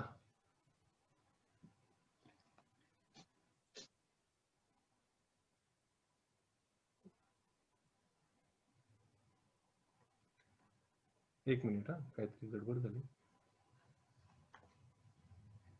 हे ना,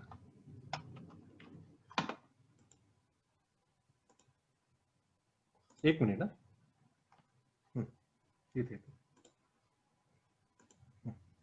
थँक्यू.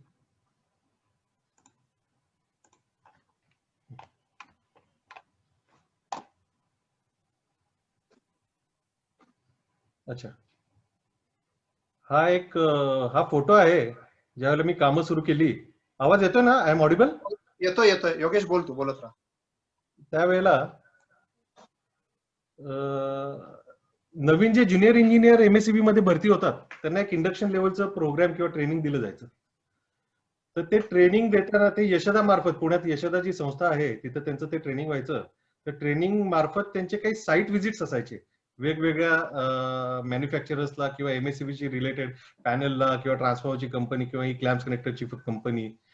तर त्यावेळेला मी आणि निलेशनी मिळून एक इंडक्शन लेवलचं ट्रेनिंग ऑर्गनाईज केलेलं होतं. त्याच्यानंतर तशी भरपूर झाली पुढे.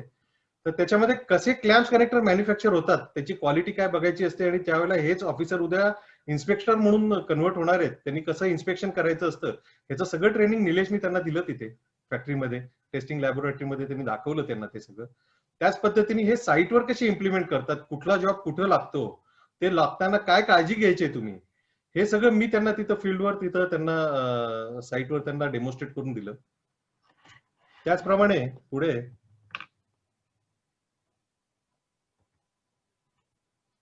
हा एक टॉवर पडलेला होता, साधारणपणे 31 तारखेला टॉवर पडलेला होता, 31 ऑगस्टला मला वाटतं, 31 ऑगस्ट 2012ला बॉम्बे पुणे एक्सप्रेस हायवेवर आहे. कामथडीच्या इथं कामथडीच्या घाटात हा टॉवर पडलेला होता. संध्याकाळी 8 वाजता हा टॉवर पडला.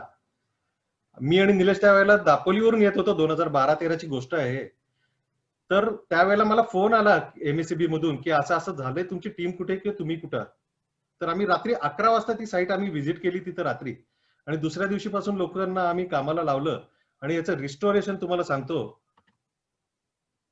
याचं रिस्टोरेशन आमचं झालं 8 सप्टेंबर 2012ला, म्हणजे 10 दिवसात आम्ही याचं रिस्टोरेशन केलं. ठीक आहे, म्हणजे 2005-6ला मी हातात घेतली कोकण मेलाबलची धुरा, त्याच्यानंतर ही कामं सुरुवात केलेली होती. तर 2012 पर्यंत अशा पद्धतीने आपण आलो होतो की ही या प्रकारची कामं आपण करू शकू. एका ठराविक कामापुरती मर्यादित न राहता कामाची व्याप्ती वाढवलेली होती. नंतर आता हे काम आहे ते पॉस्को कंपनीचं काम आहे.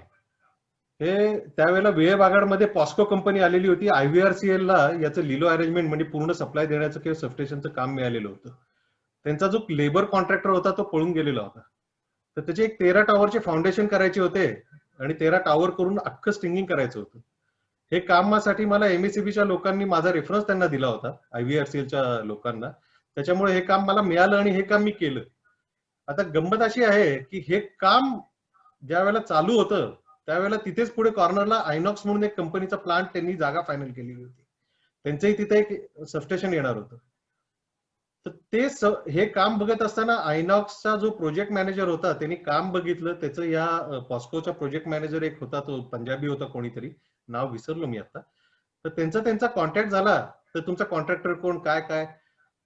तर मी तुम्हाला सांगू इच्छितो की हे लेबरवर मिळालेलं काम आहे. मला 2012 साली पहिलं टंकी जॉब मिळालं 4-4.5 कोटीचं, की जे आयनॉक्सचं होतं. या कामातून त्यांना कॉन्फिडन्स आला, माझी बोलण्याची कॉन्फिडन्सची लेवल, त्यांनी ऑलरेडी एक कॉन्ट्रॅक्टर फायनल केलेला होता, मुंबईचा होता. त्यावेळेला ते मला म्हणाले तुमची काय ओळख आहे का, तुम्ही पुण्याचे आहे, इथं मी मुंबईचा कॉन्ट्रॅक्टर केलेला आहे, त्याची या इथल्या ऑफिसेसमध्ये ओळख आहे, हे आहे. मी म्हणालो तुम्ही फक्त एक काम करा की आम्ही 2 जणांना शॉर्टलिस्ट केलेलं आहे, तर तुम्ही मुंबईमधल्या कुठल्याही ऑथॉरिटीला की ज्यांच्याकडे तुम्ही जात असता त्यांना विचारा की तुमचं काम. त्यावेळेला योगायोगाने त्यांनी डायरेक्ट चीफ इंजिनियरला फोन लावला आणि त्यांनी सांगताना एवढं सांगितलं की क्वालिटी आणि कमिटमेंट जो फॉलो करेल तो धारी आहे, त्याच्यामुळे तुम्ही यांना डोळे झाकून काम द्या. म्हणजे मी तुम्हाला सांगतो, मला त्याच्यासाठी रेट मॅच करावे लागले. अर्थात प्रोजेक्टचं पहिलं काम होतं, माझा रेट थोडा हायर साईडला होता. मी त्याचे रेट मॅच केले आणि मला ते पहिलं काम मिळालं. अशा रीतीने मी तिथलं आयनॉक्सचं पण काम केलं. म्हणजे सांगू इच्छितो की आपण ज्यावेळेला तो घाट उतरतो तामिणीचा, त्याच्यानंतर तुम्हाला जेवढे काही टॉवर दिसतील त्यातले 80% टॉवरची कामं ही आपण केलेली आहेत, धारिया ग्रुपने केलेली आहेत. दुसरी गोष्ट, त्याच वेळेला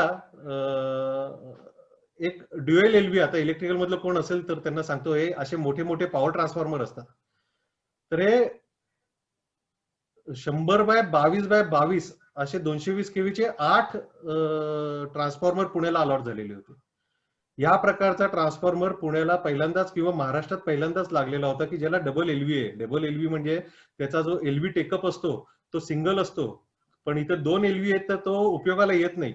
तर हे जे काही सगळं जे स्ट्रक्चर आहे एलव्ही साईडचं, जे तुम्हाला खूप सारं लाल रंगाने दिसत आहेत अल्युमिनियम पट्ट्या, हे सगळं स्पेशल डिझाईन करून हे आम्ही अप्रूव्ह करून घेतलं इलेक्ट्रिकलचं. स्वतः आय वॉज द डिझायनर. सिव्हिलचा असेल तरी देखील त्यावेळेला आपण पडलो, याच्यात गोडी लागते आपल्याला, आपण शिकतो याचे सगळे नॉर्म्स आणि त्याच्यानुसार केले. याच्यात एकच लॅक्युना होता. तो लॅक्युना असा होता की बर्ड फॉल्ट, म्हणजे एखाद्या पक्ष्यानी एखादी तार घेतली छोटीशी, चोचीतून वर नेली आणि ती पडली, तर ती तार पडल्यावर हे 2 फेज जवळ येतात आणि त्यांनी तो ट्रान्सफॉर्मर ट्रिप होऊ शकतो. तर तिथे पण आम्हाला एक सोल्युशन मिळालं. जे आपले सुधाकर शेठचे, विपिन शेठ हे जे आहेत, त्यांच्या इथून जाऊन मी रेकेमच्या स्लीव्ज आणल्या. या लाल रंगाच्या ज्या स्लीव्ज आहेत या सगळ्या मी त्यांच्या इथून घेऊन त्या लावल्या. म्हणजे ते पण आम्ही फुलप्रूफ केलं. ठीक आहे. आता भोसरीला ट्रान्सफॉर्मर जळालेला होता. असाच आम्ही 8 दिवसामध्ये हा ट्रान्सफॉर्मर आम्ही इरेक्शन केला. या प्रकारचे जे ट्रान्सफॉर्मर आहेत, आता जो तुम्ही बघितला भोसरीचा किंवा हा पुढचा आहे किंवा मागचा आहे, या प्रकारचे ट्रान्सफॉर्मर हे कमीत कमी 125 ते 150 कराड, पुणे आणि मुंबई झोन मध्ये मिळून हे आपण या गेल्या 5 ते 6 वर्षामध्ये केलेली आहे. हे सांगायला मला खूप मोठा अभिमान वाटतो, कारण एवढं काम महाराष्ट्रात कुठल्याच कॉन्ट्रॅक्टरनी केलेलं नाहीये. एकही कॉन्ट्रॅक्टर नाहीये की एवढे ट्रान्सफॉर्मर गेल्या 5 वर्षात सिंगल हँडेड कमिशन टेस्टिंग केलेली आहे. हे ट्रान्सफॉर्मरचं ज्यावेळेला मी सिव्हिलच्या बाबतीत तू विचारत होतास सचिन, तर हे सिव्हिलचे मोठमोठे फाउंडेशन आहेत, हे ट्रान्सफॉर्मरचेच आहेत. हे पण त्या कामाचाच एक भाग होता. हे मुडशुंगीचं ट्रान्सफॉर्मर आहे. कोल्हापूरला ट्रान्सफॉर्मर आम्ही 4 केले एकाच सबस्टेशन मध्ये, त्यातलं आहे हे. दुसरं काम म्हणजे आम्ही अजून एक स्पेशालिटी मध्ये आलो होतो की हे जुने आरसीसी स्ट्रक्चर होते की ज्याच्यावर म्हणजे मोठी मोठी इलेक्ट्रिकलची इक्विपमेंट होती, पण त्याला ट्रीटमेंट द्यावी लागायची, त्यांना केमिकल ट्रीटमेंट, त्याची प्लॅस्टर गळायची, कारण प्रत्येक वेळेला फॉल्ट झाला की तो त्याच्यातून जायचा आणि त्याचं ते प्लॅस्टर किंवा त्याचं जे कॉन्क्रीटची स्ट्रेंथ आहे ती वीक व्हायची. तर आम्ही आउटेज मध्ये, म्हणजे एका दिवशी सकाळी आउटेज घेतल्यावर संध्याकाळी आउटेज करून हे मोठमोठे इक्विपमेंट आम्ही बदलले आणि इथं जसे दिसतात तसे स्टीलच्या स्ट्रक्चरवरती इक्विपमेंट आम्ही ठेवली. अख्खं भोसरीचा कायापालट, चिंचवडचा कायापालट, पुण्यात खडकीचा कायापालट, हा सगळा आम्ही या पद्धतीने केला, याच कालावधीत केला. आता ही अजून वेगळ्या स्वरूपाची कामं. आता हे लोणावळ्याचं जे वॉटर पार्क झालेलं आहे, त्या वॉटर पार्कला जाताना त्याचा जो क्लिअरन्स होता लाईनचा, तो खूप कमी झालेला होता. की जिथून गाडी केली किंवा काय झाली त्याच्यामुळे त्यांना इलेक्ट्रिकल परमिशन मिळत नव्हती, त्यांना वॉटर पार्क उभारणीला परवानगी देत नव्हते इलेक्ट्रिकल इन्स्पेक्टर. त्यावेळेला पण आम्ही त्याचा सॅक जास्त स्ट्रिंगिंग करून, जास्त ताण देऊन त्याचा सॅक आहे तो जास्त होता, तो ऍक्च्युअल जेवढा लागतो तेवढा आम्ही करून घेतला याच्यात, आणि त्याचे सगळे इन्सुलेटर आणि हार्डवेअर बदलले, ते डबल टाकले. अशा पद्धतीने डबल टाकले की समजा एक फॉल्ट झाला तर दुसऱ्या स्ट्रिंगवर तो राहील, म्हणजे खाली जर कितीही क्राऊड असेल तरी देखील त्यांना काही होणार नाही, अशा पद्धतीचं ते काम होतं. कामं भरपूर आहेत सांगण्यासारखी. हे प्राधिकरणामध्ये काम आहे, हे प्राधिकरणात काम केलंय निगडीच्या, हे यमुना नगरमध्ये काम केलेलं आहे. आता हे काम आहे बघण्यासारखं आहे. आता नवीन टेक्नॉलॉजी, आता लॅटिस टॉवरचे जे अँगल चॅनलचे जे काही टॉवर असतात ते हळूहळू आउटडेटेड होत गेलेले आहेत. आउटडेटेड हे याच्यासाठी होत गेलेले आहेत कारण त्याला जागा खूप लागते. पण ही नवीन टेक्नॉलॉजी येते ती विथ सम कॉस्ट, म्हणजे समजा हा 1 रुपयाला मिळतो तर हा तुम्हाला 2-2.5 रुपये खर्च आहे या प्रकारचं तुम्हाला टॉवर करायला. नॅशनल हायवेचं जे काम चालू आहे, पुणे नाशिकचा एक्सप्रेस हायवेचं काम, त्याच्यात हे काम आपण केलेलं आहे. आता हे काम करण्याची गरज का पडली, कारण याला शेवटी काय आहे की सरकारी काम होतं ते नॅशनल हायवेचं, त्याच्यामुळे शेवटी रेट रिझनेबिलिटी आली. जर लॅटिसचं जुन्या पद्धतीने आपण गेलो असतो तर त्याचं 1 रुपया जर एस्टिमेट येते तर याचं तुम्ही 2.5 रुपये करताय. तर याचं कारण असं होतं की या लाईनीच्या मध्ये जिथे काही टॉवर टाकायचे होते त्याचा जो सोर्स होता तो आळेफाट्यावरून यायचा की जो चाकणला जायचा. चाकणचा सगळा जो इंडस्ट्रियल एरिया होता तो याच सोर्सवर होता, आणि हा सोर्स पूर्णपणे बंद केल्याशिवाय याच्यामध्ये काही तुम्हाला टॉवर उभा करता येणार नाही. तर या टॉवरची खासियत अशी आहे की आपण असेंब्ली इथं खूप खाली जागेवर करू शकतो आणि एका दिवसात हा आपण उभा करू शकतो. हे उभं करायला मला 3 टॉवर करण्यासाठी मला 8-8 तासाचे 2 आउटेज घ्यावे लागले. आता 8-8 तासाचे 2 आउटेज एक सरकारी यंत्रणा दुसरा सरकारी यंत्रणेसाठी करते, तरी देखील त्यांनी नॅशनल हायवे अथॉरिटीकडनं MACTCL 1,08 लाख रुपये भरून घेतले त्यांनी. हेच जर आम्ही जुन्या पद्धतीने गेलो असतो लॅटिसच्या स्ट्रक्चरनी तर याला कमीत कमी 4 ते 5 आउटेजेस लागले असते, म्हणजे साधारणपणे 1.25 ते 1.5 कोटीचा अजून रेव्हेन्यू लॉस झाला असता. आता हा रिव्हेन्यू लॉस कोणाचा कामाला येत नाही. हा ऍक्च्युली हे नेशनचं लॉस असतो. कारण तुम्ही कंपनी बंद ठेवता, कंपनीचं प्रोडक्शन बंद ठेवता, ज्याला 24 तासाचं सायकल आहे त्यांना खूप मोठं त्यांना प्लॅनिंग करावं लागतं. तर हे सगळं लक्षात घेता नॅशनल हायवे ऑथॉरिटीनी ह्याला ऍग्री केलं आणि हे पण काम मला डायरेक्ट मिळालेलं. दिस इज माय फर्स्ट वर्क या टाईपचं. आणि मला असं सांगायची म्हणजे अभिमान वाटेल की पुणे जिल्ह्यामध्ये या टाईपचं तुम्हाला स्ट्रक्चर कुठेही दिसलं तर तुम्ही डोळे झाकून तुम्ही सांगा खात्रीला की हे काम कोकण मेल्याबलनीच केलेलं आहे, दारियांनीच केलेलं आहे. तुम्हाला जिथं कुठं दिसेल तिथं हे काम तुम्ही सांगायचं हे आपणच केलेलं आहे काम. आता हे पुराणिक बिल्डरचं एक काम केलंय. पुराणिक बिल्डर जे ठाण्याचे आहेत त्यांचं बावधनमध्ये खूप मोठी स्कीम चालू आहे. त्यांच्या प्लॉटच्या मधोमधून ही लाईन जात होती, मोठीच्या मोठी टॉवरची लाईन. त्यांच्या इलेक्ट्रिकल कॉन्ट्रॅक्टरनी तर त्याला सांगितलेलं होतं की अशी काही लाईन शिफ्ट होत नाही, तर त्यांनी त्या पद्धतीने आराखडा तयार केला होता. आणि त्यांचे स्वतः जे लायझनिंग करतात कंपनीचे ते मला एकदा भेटले एमएससीटी सेलमध्ये, आम्ही एनओसी साठी आलोय असं असं आहे.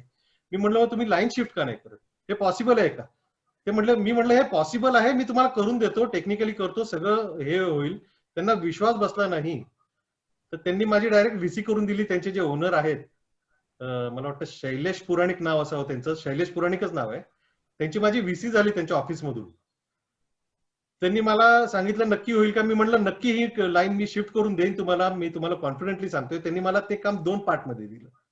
मला म्हटलं याची अप्रुव्हल आणायचं बिफोर काम ते, आणि त्याच्यानंतरचा कोट तू बंद पाकिटामध्ये किंवा तू आमच्या लोकांना देऊन ठेव, त्या कोटला मी तुला हे काम देईन. ठीक आहे. असं होतं की ही लाईन मधोमधून जात होती.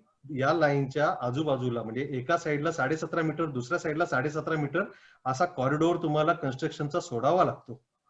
आणि ज्या वेळेला ही लाईन तुम्ही बाउंड्रीवर घेता, त्या बाउंड्रीला रोड साईड होता, तर 17.5 मीटरचा पूर्ण तुमचा 400 मीटरचा जो काही लेंथ आहे त्या टॉवर लाईनची, ही तुमची पूर्ण जागेची वाचते.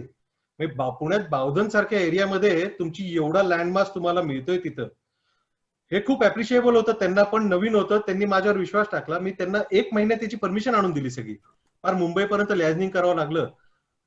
खूप अल्प काम घेतलं. मी त्यांना एवढं सांगितलं की माझा जेवढा खर्च होईल तेवढेच मी लायझनिंगचे चार्ज घेतो, पण मी प्रीमियम याचा तुमच्या कामातून घेणार आहे, तिथं तुम्ही माझ्याशी निगोशिएशन करायचं नाही.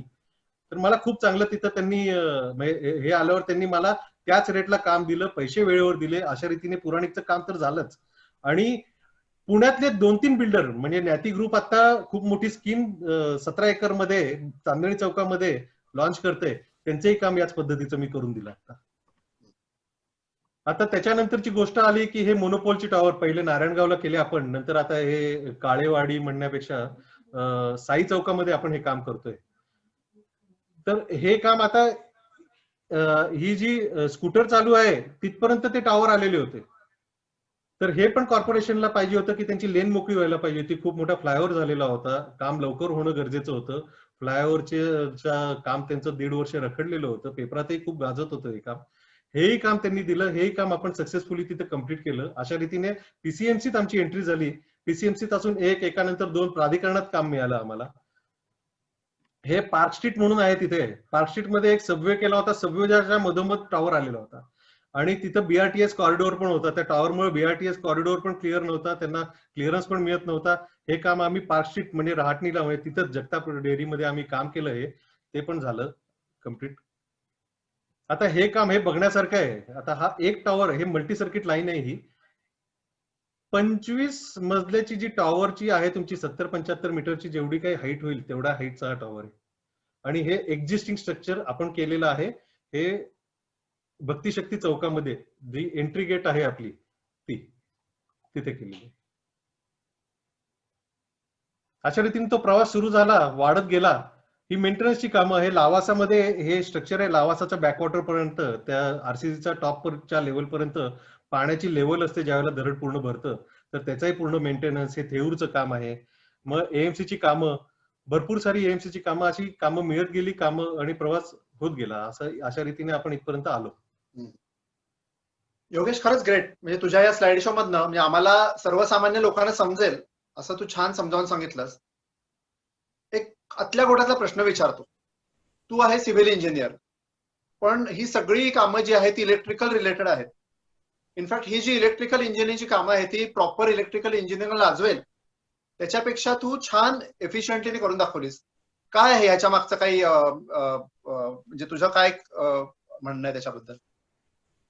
सचिन, मुळात म्हणजे आपण हे जे काही काम करतो हे आपण एक काम आहे, मी नाही, आपल्या कामात तर आनंद तर आपल्याला घ्यायचाच असतो, पण कुठल्याही एखाद्या कामामध्ये तुम्हाला ज्यावेळेला यश मिळतं त्यावेळेला त्या कामामध्ये तुमची गोडी खूप वाढत जाते. अक्षरशः हेच झालं माझं. त्याच्यामुळे एका ऍक्टिव्हिटीने सुरू केलेलं मी इलेक्ट्रिकलचं काम आज एकही ऍक्टिव्हिटी नाहीये की जी आपण ट्रान्समिशन एरियामध्ये करत नाही. आपण सगळ्या प्रकारची कामं तिथे करतो. आता जसं जसं आपल्याला एक काम मिळतं, दुसरं नाविन्याचं मिळतं, मग त्याच्यात आपण काहीतरी शिकतो की बाबा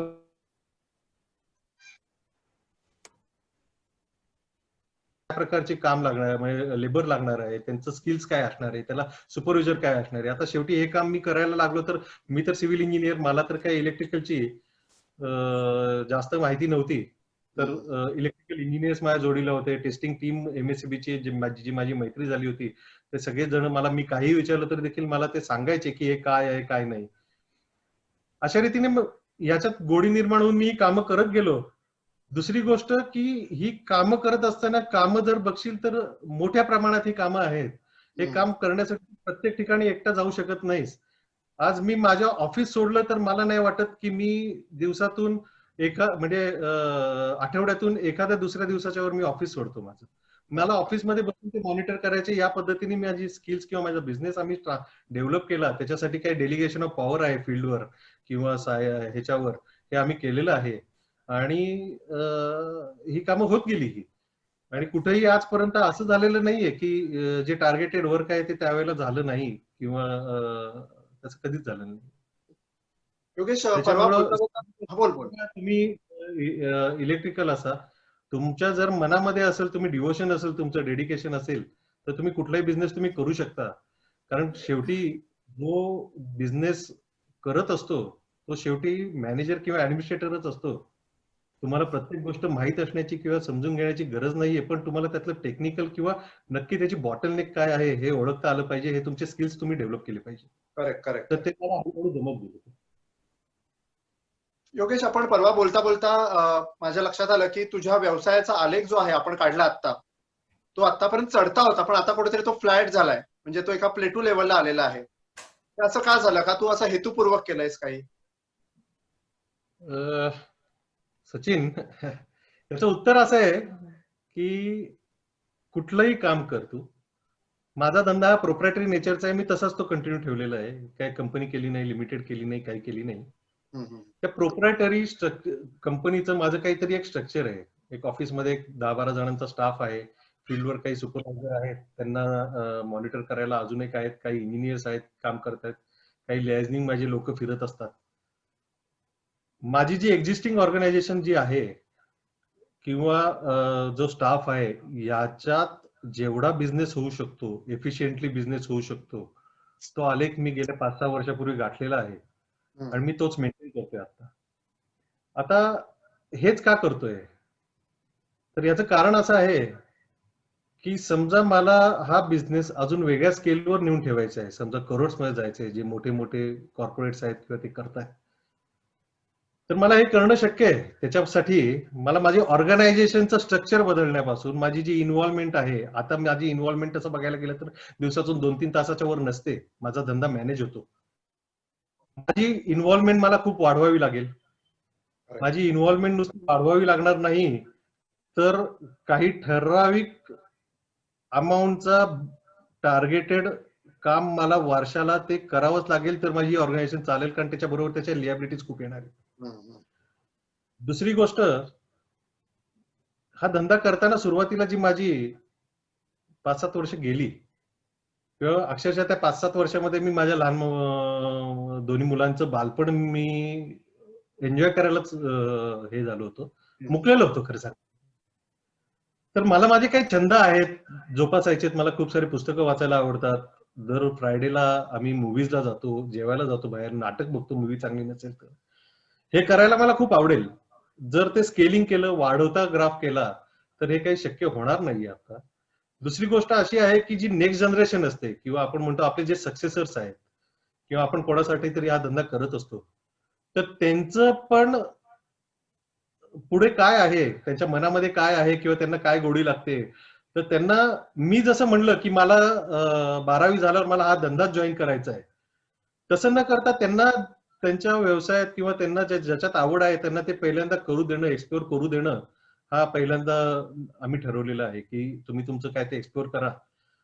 आता हा 12वीत आहे पहिला मोठा मुलगा, दुसरा 10वीत आहे. कमीत कमी कोणीही मुलगा जर मला जॉईन होणार असेल तर मला एक 5-6 वर्ष तर लागणार आहेत त्याला.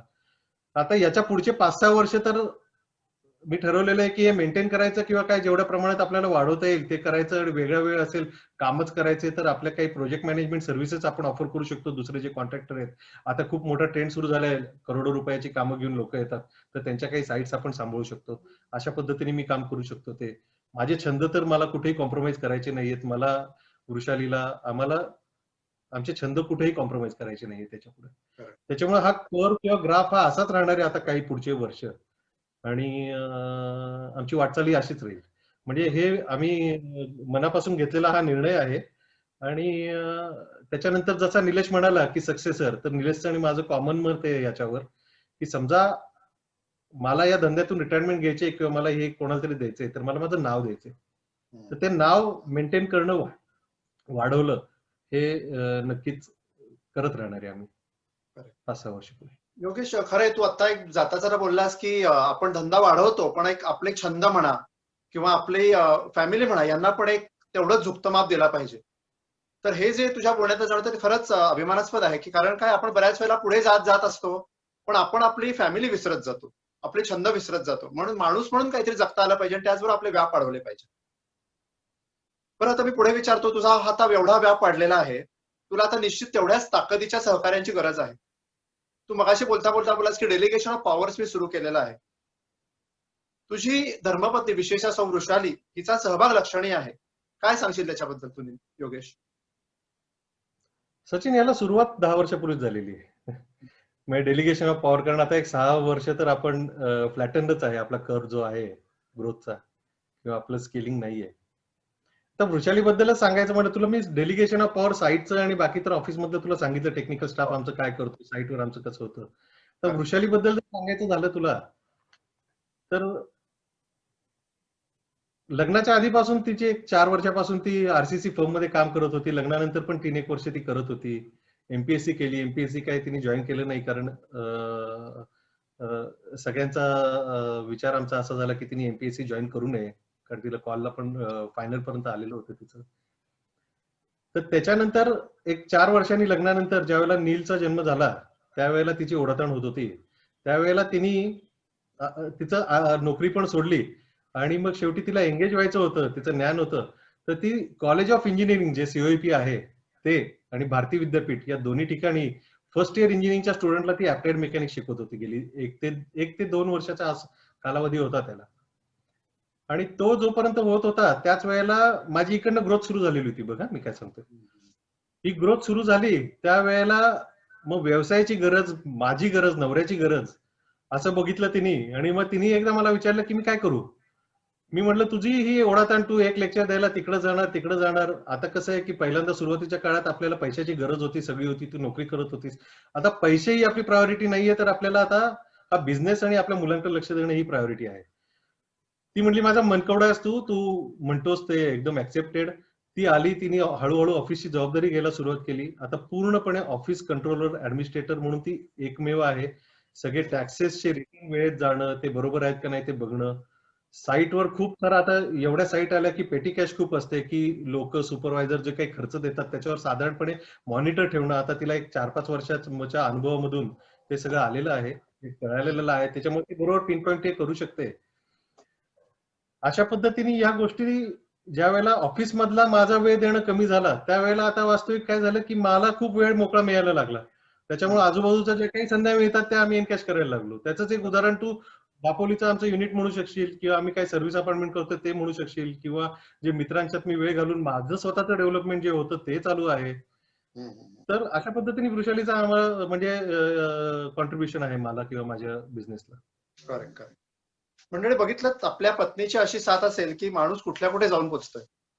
योगेश, एक जाता एक शेवटचा प्रश्न विचारतो की तुझ्या आजच्या नवीन होतकरू उद्योजकांना काय असेल carry home message? Carry on message तर बराच द्यायचा आहे मला, कारण कसं आहे की कोण कुठलं फील्ड निवडतंय त्याच्यावर आहे. पण मी आज सर्व्हिस सेक्टरमध्ये काम करतो, मी सर्व्हिस सेक्टर बद्दलच बोलीन. पहिली गोष्ट म्हणजे तुम्ही जो काही बिझनेस कराल किंवा सर्व्हिस इंडस्ट्री शोधाल, ती मला आवडते म्हणून मी शोधली, हे तर कारण आहेच आहे.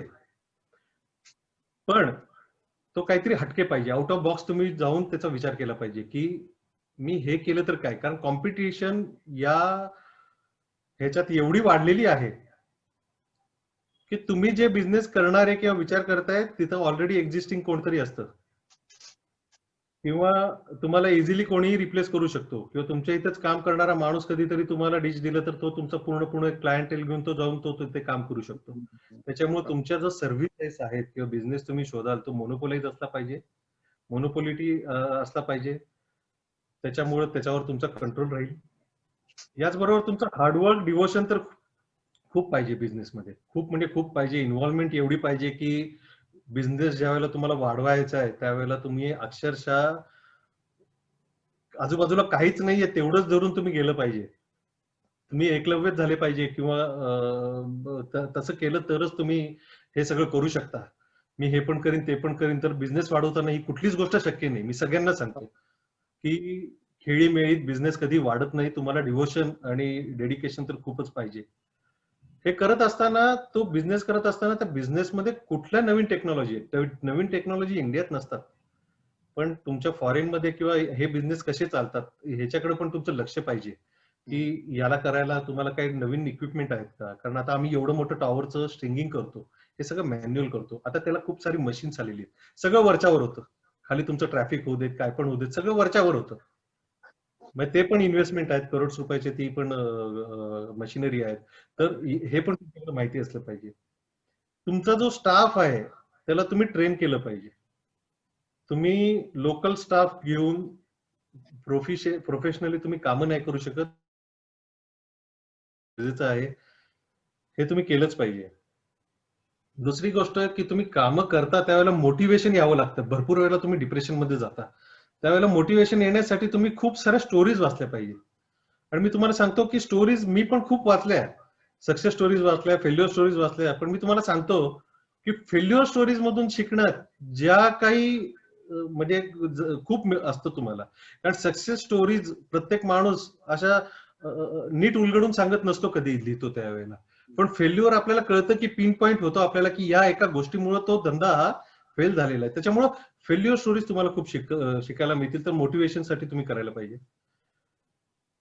काम करत असताना यश अपयश या दोन्ही आहेत नाण्याच्या बाजू, पण तुमची कमबॅक करण्याची वृत्ती ही पाहिजेच पाहिजे. कुठेही तुम्ही खचलं नाही पाहिजे.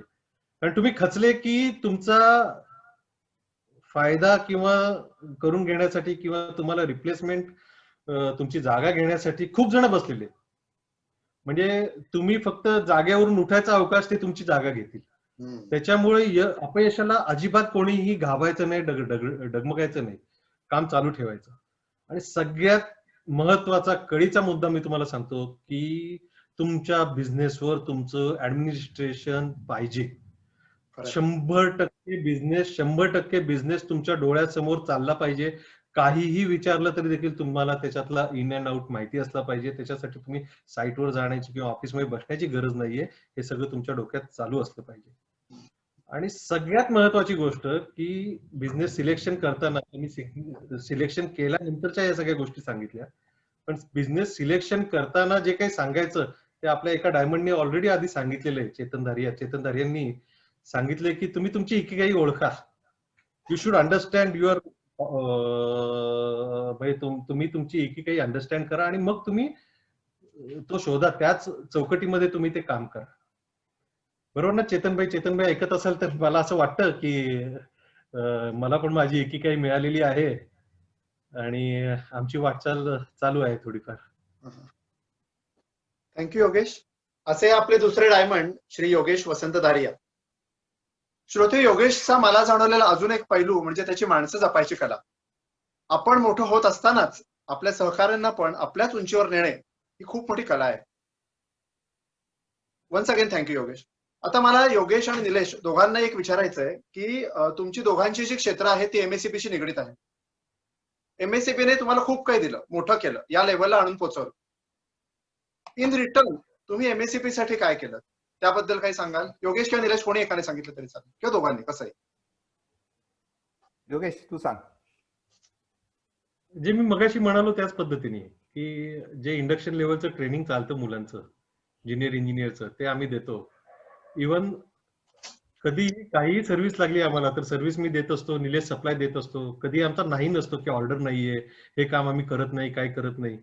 हा एक माझा बिझनेसचा पण पैलू आहे की याच्यामुळे बिझनेस जनरेट होतो, रिलेशन मेंटेन होतात, PR चांगला होतो त्यांच्याशी. पण हे मूळता स्वभावातच आहे. मग तर जर तुम्ही बघितलं की एल्प्रो मध्ये असता, एल्प्रोची कास्टिंग देत असताना तो जॉब जसा डायरेक्ट दिला गेला MSCB ला लगेच कुठलाही विचार न करता, आमच्या रक्तातच आहे. त्याच्यामुळं MSCBचं जे म्हणजे MSCB ला जे काही आम्हाला द्यायचंय ते आम्ही देतच राहतो. आणि कृतज्ञता आमची MSCB साठी आहेच आहे. सुरुवात आमची तिथून झालेली आहे. आमची सेकंड जनरेशन त्याच्यावर आहे. Correct correct. थँक्यू योगेश आणि निलेश. MSCBच्या जोडीला तुमची अजून एक जॉईंट ऍक्टिव्हिटी आहे, आपल्या सगळ्यांना माहिती आहे, म्हणजे आपल्या समाजातल्या, समाजाच्या बाहेरच्या सगळ्या लोकांना. ते म्हणजे दापोली लाडघर. एक साधारणपणे दापोलीपासून 6-7 किलोमीटरवरती लाडघर आहे. तिथे एक सुंदर ब्लूब्रिज रिसॉर्ट त्यांनी उभारलेला आहे. त्याकडे आपण वळूया. निलेश, सगळ्यात आधी मी तुला विचारतो की या ब्लूब्रिजच्या कामाची सुरुवात कशी झाली? बेसिकली आम्ही सगळे आपण सगळे मूळचे कोकणातले. काही कारणास्तव शिक्षणासाठी माझे काका किंवा वडील हे सगळ्यांनी महाड सोडलं. तिथं महाडला राहायला कोण नसल्यामुळे आम्ही ते घर पण आम्हाला सोडावं लागलं, देऊन टाकलं. तर आता नंतर आम्हाला जाणवलं की अरे आपण मूळ म्हणतो आम्ही कोकणातले पण कोकणात आमचं काहीच नाही. म्हणून मी आणि योगेश एक 2010 किंवा 11 साली कोकणात काहीतरी प्रॉपर्टी घ्यावी म्हणून खूप फिरायला लागलो. आम्ही सकाळी सुट्टीच्या दिवशी 8ला निघायचो, रात्री घरी 9ला परत जेवायला. 30-40 चक्रा असा झाल्या आमच्या. त्यानंतर मग आम्हाला कुठेतरी ह्या लाडघरचा प्रॉपर्टी आम्हाला कोणीतरी सांगितली. आम्ही ती बघितली. ते लोकेशनच असं आहे की आम्ही त्याच्या प्रेमात पडलो. ती प्रॉपर्टी दापोलीचे एक बाळ म्हणून त्यांची होती. त्यांना म्हटलं हा खूप मोठा डिसिजन आहे आमच्यासाठी, आमचं सगळं आयुष्याची कमाई आम्ही तिथं लावणार आहे, तर आम्हाला 1 महिना द्या. तर एक 2-3दा आमचं त्यांच्याबरोबर हे डिस्कशन वगैरे झालं. तर त्यांनी 1 महिना थांबायला ते तयार झाले.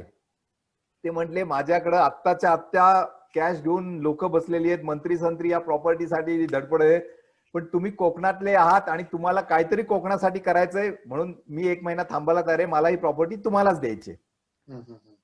मग 1 महिन्यानी आम्ही ते ट्रान्झॅक्शन कम्प्लीट केलं. ते ट्रान्झॅक्शन कम्प्लीट केल्यावर आम्हाला तिथं म्हणजे हॉटेल काढायचं विचारातच नव्हतं.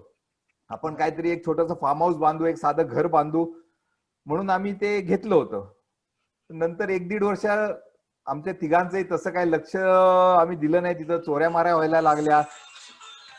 तर म्हटलं इथं काहीतरी आपण ऍक्टिव्हिटी केल्याशिवाय आपलं येणं होणार नाही. म्हणून त्यावेळी तिथं पर्यटक खूप येत होते.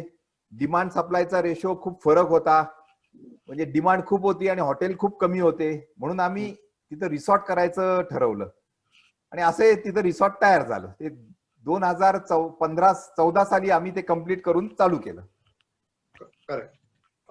निलेश म्हणते ते बरोबर आहे. म्हणजे मी स्वतः किंवा आपल्या समाजातले बरेच लोक तिथे जाऊन आले आणि उत्तम सर्व्हिस, उत्तम लोकेशन याचा आपल्याला सगळ्यांना अनुभव आहे.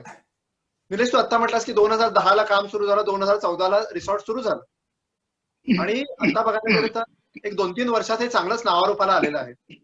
काय विशेष कष्ट घेतले त्याच्यासाठी तुम्ही निलेश? बेसिकली हे लोकेशनच असं आहे की आम्हाला ह्याच्यासाठी जास्त ऍडव्हर्टाईज करायची गरज लागली नाही. लोक एकदा तिथं आले की ते परत परत येतातच. एक म्हणजे महत्वाचं, आम्ही क्वालिटी, क्लिनलीनेस आणि सर्व्हिस याला खूप महत्व दिलं. पण त्याला कुठेही कॉम्प्रोमाइज केलं नाही. कस्टमरचा फीडबॅक ह्याच्यावर खूप अभ्यास केला. जवळच्या हॉटेल्सला व्हिजिट दिली. ते जे काही देत नाहीत ते आम्ही द्यायचा प्रयत्न केला. हे नावाला रिसॉर्ट असलं तरी ह्याला आम्ही थोडा होमस्टेचा टच दिलेला आहे, पर्सनल टच दिलेला आहे. त्यामुळे हे आम्हाला खूप फायद्याचं झालं आणि प्रसिद्धी मिळत गेली आणि कस्टमर वाढत गेले. Very good. Yogesh, over to you. बोल. एक साधं हॉटेल आपल्याला चालवायचं असेल तर आपल्याला बरेच उपद्व्याप असतात, म्हणजे साधारण जेवण, त्यांची लॉज, ऍडमिनिस्ट्रेशन सगळंच आहे. एवढं मोठं रिसॉर्ट तुम्ही चालवता, मग डायव्हर्सिफिकेशन ड्युटीज म्हणजे कोण कुठली जबाबदारी घेतो? तुम्ही 3 पार्टनर्स आहात असं मला वाटतंय, म्हणजे तुम्ही म्हटला तसं कामाची विभागणी कशी काय करता तुम्ही? बरोबर आहे सचिन. स्वतःला प्रत्येकाचा इंडिपेंडेंट व्यवसाय आहे. बरोबर. माझे जे विनय मेहता आहेत, माझे जिजाजी बहिणीचे मिस्टर, ते मुंबईत त्यांची स्कॅफोल्डिंगची कंपनी आहे. दिलेशचा व्यवसाय आहे, माझा व्यवसाय आहे, आणि आम्ही इथून उंटावरून काम करायचं होतं. त्याच्यामुळं डेलिगेशन किंवा डेलिगेशन नाही म्हणता येणार त्याला, म्हणजे कामांची विभागणी हे आपण त्याला हे करणं प्राप्त होतं. आवाज येतो ऐकू? हो हो. तर कामांची विभागणी करणं हे प्राप्त होतं. याच्यात माझा जॉब असा आहे की जी मॅनपॉवर रिक्रूट करायचे किंवा मॅनपॉवरशी रिलेटेड किंवा जो लोकल पब्लिक म्हणजे गावचा सरपंच आहे, नेबर आहे किंवा लोकल पीएम सांभाळायचा आहे, हे काम हे मी करत असतो तिथे. निलेश असं करत असतो की त्याचा डे टू डे तिथे कॉन्टॅक्ट असतो. तो तिथे मॅनेजरशी डे टू डे बोलणार. तिथे एखादा जर कस्टमर स्टे करत असताना त्याला काही एखादी गोष्ट बिनसलेली असेल तर तो तिथे बोलणार. वास्तविक निलेशला जर वेळ असेल तरी देखील तो कस्टमरशी पण जनरल तिथे फोनवर बोलणार की मला फोन लावून दे, त्याचं काय म्हणणं आहे, त्यांच्याकडनं फीडबॅक घेणार. कस्टमर पीआर ही गोष्ट हे निलेश करत असतो. तिकडे मुंबईमध्ये जिजाजींच्या मार्फत मार्केटिंग आणि बुकिंगचा कन्सॉलिडेटेड डाटा मेंटेन करणं आणि त्याचं पूर्ण अकाउंट्सची जबाबदारी त्यांच्याकडे आहे. आणि प्रत्येक जण महिन्यातून एकदा जातो. म्हणजे तसं बघायला गेलं तर 10 दिवसातून एकाची ट्रिप तिथे होतो. एकट्याने करायचं झालं तर हा बिझनेस पॉसिबलच नव्हता. तर आम्ही 3 जण एकत्र आहे ऍज अ फॅमिली म्हणून, आणि आम्ही त्याच्यामुळे हे सगळं करू शकलो. अजून एक सगळ्यात महत्वाची गोष्ट सांगायची म्हणजे आम्ही 3 जण आहेत. 3 जण आहेत, तिघांची मतं विभिन्न असू शकतात, काही काही गोष्टीवर होती आहेत. पण कसं आहे की मॅच्युरिटी स्टेट आणि वी हॅव ऍक्सेप्टेड की प्रत्येकाची मतं ही वेगवेगळी असू शकतात. एव्हरीबडी शुड ऍग्री टू डिसऍग्री की बाबा ही गोष्ट मला अशी वाटते, त्याला तशी वाटते, तर ती बरोबर आहे. अनलेस अँड अंटिल त्याच्यात काही चूक आहे ती पण वाटणं चुकीचं नाहीये, ते बरोबर आहे. त्याच्यामुळे आमच्यात कधी इंटरनल कॉन्फ्लिक्ट किंवा असंच करायचं तसंच करायचं, असंच झालं तसंच झालं हा विषयच येत नाही. म्हणजे एका आमचं जे कम्युनिकेशन आहे की ते एका लेवलला इव्हन गंमत म्हणून मी तुम्हाला सांगतो की आमचं कम्युनिकेशन खूप फास्ट असतं. एखादी गोष्ट जर खटकली तर आम्ही तिघांना सांगून फटकन मोकळं झालेलो असतो. पूर्वी असेच एक मॅनेजर होते आमच्या इथे, त्यांनी असाच फायदा घ्यायचा झाला, पण ते म्हणजे तोपर्यंत निलेशनी काय झालंय ते मला सांगितलेलं होतं. माझ्या ज्या त्यावेळेला फोन आला त्यावेळेला फक्त एका वाक्यात किंवा तू निलेशशी बोल. म्हणजे त्यांनी काय होतं की जे कामगार वर्ग आहे आपण एवढा लांब असताना ते पण आपला फायदा घेऊ शकत नाही त्याचा, किंवा कारण काय की आमच्यामध्ये कम्युनिकेशन गॅप नाहीये. तर या पद्धतीच्या गोष्टी खूप आम्हाला कामाला आल्या आणि आज 8 वर्ष झाली सक्सेसफुली चालू आहे. या कोविडनीच आम्हाला खूप मोठा फटका दिलाय. आता आम्ही परत ते चालू करतोय, आता चालू करणार आहे या पुढच्या महिन्यापासून. मी आणि निलेश जाऊ कदाचित रविवारी पुढच्या. थँक्यू निलेश आणि योगेश. निलेश आणि योगेश बघायला गेलं दोघंही एमएससीबी क्षेत्रातले, पण इच्छाशक्ती, प्रामाणिकपणा आणि उद्योजकत्वाचा जन्मजात ब्रेन असेल तर हा माणूस किंवा हे दोघी माणसं कुठेही यशस्वी होतात. मंडळी, खूप काय विचारून झालंय, अजून खूप काय विचारायचं आहे, पण आपल्याला वेळेचं बंधन आहे. म्हणून ह्या आजच्या 2 डायमंड्सना अजून थोडंसं मला उलगडून दाखवावं वाटतंय. मी एक छोटासा गेम तयार केलाय, रॅपिड फायर राऊंड. निलेश आणि योगेश दोघेही तयार आहात? 2 5 मिनिटाचा गेम आहे आपला. चला सुरू करूया. दोघांनी उत्तर द्यायचे एकामागोमाग एक. निलेश, तुझ्या व्यवसायातला आदर्श अर्थात बिझनेस आयडॉल कोण आहे? माझे वडील. पण एक व्यावसायिक आणि एक माणूस म्हणून म्हणाल तर माझे मामा अरुण शेठ. योगेश? एकदम एक्झॅक्टली माझे बाबा हे माझे आदर्श आहेत. आणि सगळ्यात व्यावसायिक म्हणून जर तू सांगशील तर माझे सगळे कॉम्पिटिटर्स की जे लहानातून मोठे झाले त्यांच्या प्रत्येक माणसाकडनं मी काहीतरी शिकलोय. या प्रकारची कामं करणारे आम्ही कदाचित महाराष्ट्रामध्ये 4-5 जणच आहोत आणि प्रत्येक कॉन्ट्रॅक्टरकडनं मी काही ना काहीतरी शिकलेलो आहे. योगेश आणि निलेश, दुसरा प्रश्न, तुमच्या स्वभावातला सगळ्यात मोठी ताकद कुठली, स्ट्रेंथ कुठली? एका Honesty. शब्दात काय सांगाल, 1-2 शब्दात? ऑनेस्टी. हा निलेश? Honesty, honest. प्रामाणिकपणा. योगेश? मी कॉन्फिडन्स सांगेन किंवा पॉवर ऑफ टेकिंग डिसिजन्स घेतो मी. आता उलट विचारतो, तुमच्या स्वभावातला सगळ्यात मोठा विकनेस कुठला, कमकुवतपणा कुठला? निलेश? नाही बोलता येत नाही. योगेश? Emotions and family. हा? कमकुवतपणा स्वभावाचा इमोशन्स अँड फॅमिली. योगेश, तुम्ही दोघंही बिझनेसमन, तर चौथा प्रश्न विचारतो की तुमच्या व्यवसायातलं सगळ्यात मोठं यश किंवा अचिव्हमेंट कुठलं? उत्तर एका वाक्यात हवंय. Nilesh? Customer satisfaction. Correct correct. Yogesh? उत्तर तेच आहे. त्याचं हा. कारण असं आहे की या प्रकारची कामं करणारे आम्ही 2-3 कामं आहेत. आज हे अॅन्युअल एएमसी जी आहे पुणे हा. कराड वाशीची जी माझ्याकडे आहे, कधी ब्रेकडाऊन झाला तर ते पहिल्यांदा आम्हालाच बोलवतात. त्याच्यामुळे कस्टमर सॅटिस्फॅक्शन असल्याशिवाय प्रायोरिटी आम्हाला देणार नाहीत. Correct correct correct. बरं, तर तसंच उलट विचारतो, तुमच्या व्यवसायातला सगळ्यात मोठा लॉस तुम्हाला जाणवला असेल कधी, तो कोणता? निलेश? माझा सांगायचं झाला तर एक जो स्ट्रिंगिंग हार्डवेअर जॉब आहे हे मी आता 2-3 वर्षापूर्वी डेव्हलप केला. पण हा जर मी 10 वर्षापूर्वी केला असता तर मला अजून खूप मोठं काम मिळालं असतं. हा माझा खूप मोठा लॉस झालेला आहे. योगेश? मी सांगितलंय मगाशी, माझे इनिशियल एज हा माझा लॉस झालाय भरपूर हा धंदा वाढवताना. मी माझ्या मुलांचं बालपण काही अनुभवलेलं नाहीये. करेक्ट मोठा करेक्ट. loss आहे माझा हा धंदा. हा मोठा लॉस आहे, खरं. आता फॅक्टरी संदर्भात एक विचारतो की तुम्ही दोघंही नवीन एम्प्लॉई बऱ्याच वेळा अपॉइंट करता. त्यांना अपॉइंट करताना कोणत्या क्वालिटीला सगळ्यात जास्त महत्व देता? निलेश? कॉन्फिडन्स. योगेश? अच्छा, एम्प्लॉई एक तर लॉयलिटी आणि मेन त्याला कामाची गरज आहे का नाही ते मी चेक करतो. या 2 गोष्टी. आणि एम्प्लॉईच्या संदर्भात सगळ्यात राग आणणारी किंवा त्याने एखादं काम केलं पण तुम्हाला चीड आली अशी कुठली गोष्ट आहे एम्प्लॉईच्या संदर्भात?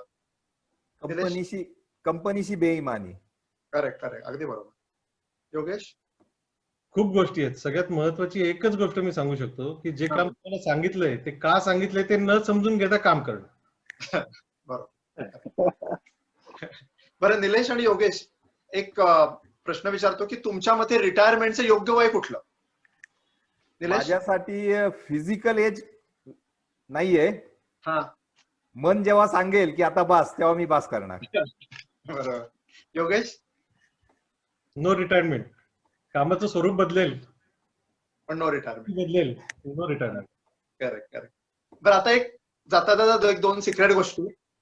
तुमच्या बकेट लिस्ट मधल्या म्हणजे व्यवसायामधल्या किंवा फॅमिली मधल्या अशा कुठल्या गोष्टी सांगाल की ज्या आपल्या राहून गेल्या करायच्या धंद्याच्या व्यापामुळे?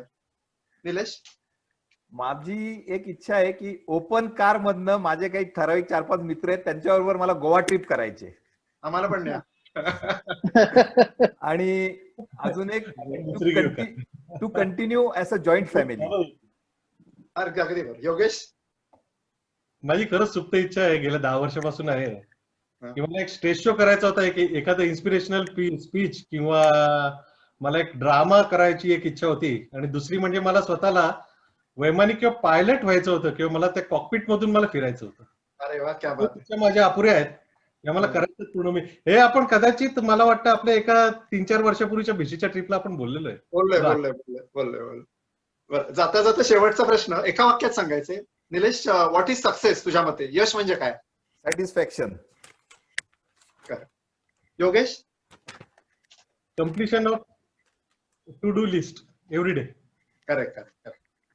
बरं, अजून बरेच प्रश्न होते पण योगेश आणि निलेश, श्रोते हो, या 2 डायमंडच्या उत्तरातूनच खूप काही मिळालं आपल्याला. मी ते काही त्यांचं विश्लेषण करत बसत नाही. त्याच्या पुढची सूत्र मी अरुणा मामींकडे सोपवतो. ह्याच्या आधी मला एक थोडं बोलायचं आहे. हा, बोल ना. हा जो प्रोग्राम यांनी चालू केलाय सतीश काकांनी यांनी, तर हा खूप चांगला प्रोग्राम आहे त्याबद्दल मी सांगतोय. आपल्या समाजातील डायमंड्सच्या गुणांचा गुणाकार नाही तर निदान बेरीज जरी झाली तर एक प्रगल्भ आणि बलशाली समाज तयार होईल. तर हा खूप चांगला उपक्रम केलेला आहे. कॅल्क्युलेटरवर बसणार पण नाही, बेरीज केली तर तो कॅल्क्युलेटरवर पण बसणार नाही. बाहेर अरुणा मामी, ओव्हर टू यू. आवाज येतोय माझा? हो, आवाज येतोय? हो, येतो. आजची ही मुलाखत खूपच उद्बोधक आणि मार्गदर्शनपर झालीच, पण उत्तरोत्तर ती रंगतही गेली. आपल्या दोन्ही डायमंड्स बद्दल बोलायचं झालं तर विशेष लक्षात येण्यासारख्या गोष्टी म्हणजे व्यवसाय वाढवताना, यशस्वी होताना कष्ट, चिकाटी, प्रामाणिकपणा याला पर्याय नाही. धंद्यात चढ उतार येतातच, पण मोडून न जाता पुढे जायचं असतं. आणि पुढे जाताना माणुसकी आणि आपल्या माणसांच्या बद्दलची कृतज्ञता आणि काळजी याचं भान ठेवायचं असतं. मग ती सहचारिणी असो का आपले सहकारी असोत. कारण if you want to walk fast, walk alone, but if you want to walk far, walk together. पैसा हेच ध्येय नसावं. प्रामाणिक कष्टाबरोबर तो मागणं येतोच. पैसा मिळवताना आनंदाने जगायचं विसरायचं नसतं. हे तिघेही भिशीचे मेंबर येतात आणि खूप मजा करतात. आणि सर्वात महत्वाचं म्हणजे कामातून मिळणारा आनंद आणि त्यानंतर येणारी सुखाची झोप. Last but not the list, वर्तमानातील डायमंड शोधून पुढच्या पिढीतील डायमंड्सला पैलू पाडणाऱ्या सतीशभाई आणि त्यांच्या टीमला मला इतक्या लांब असूनही ही संधी दिल्याबद्दल धन्यवाद. पुढील सूत्रे मी सतीशभाई यांच्याकडे सोपवते.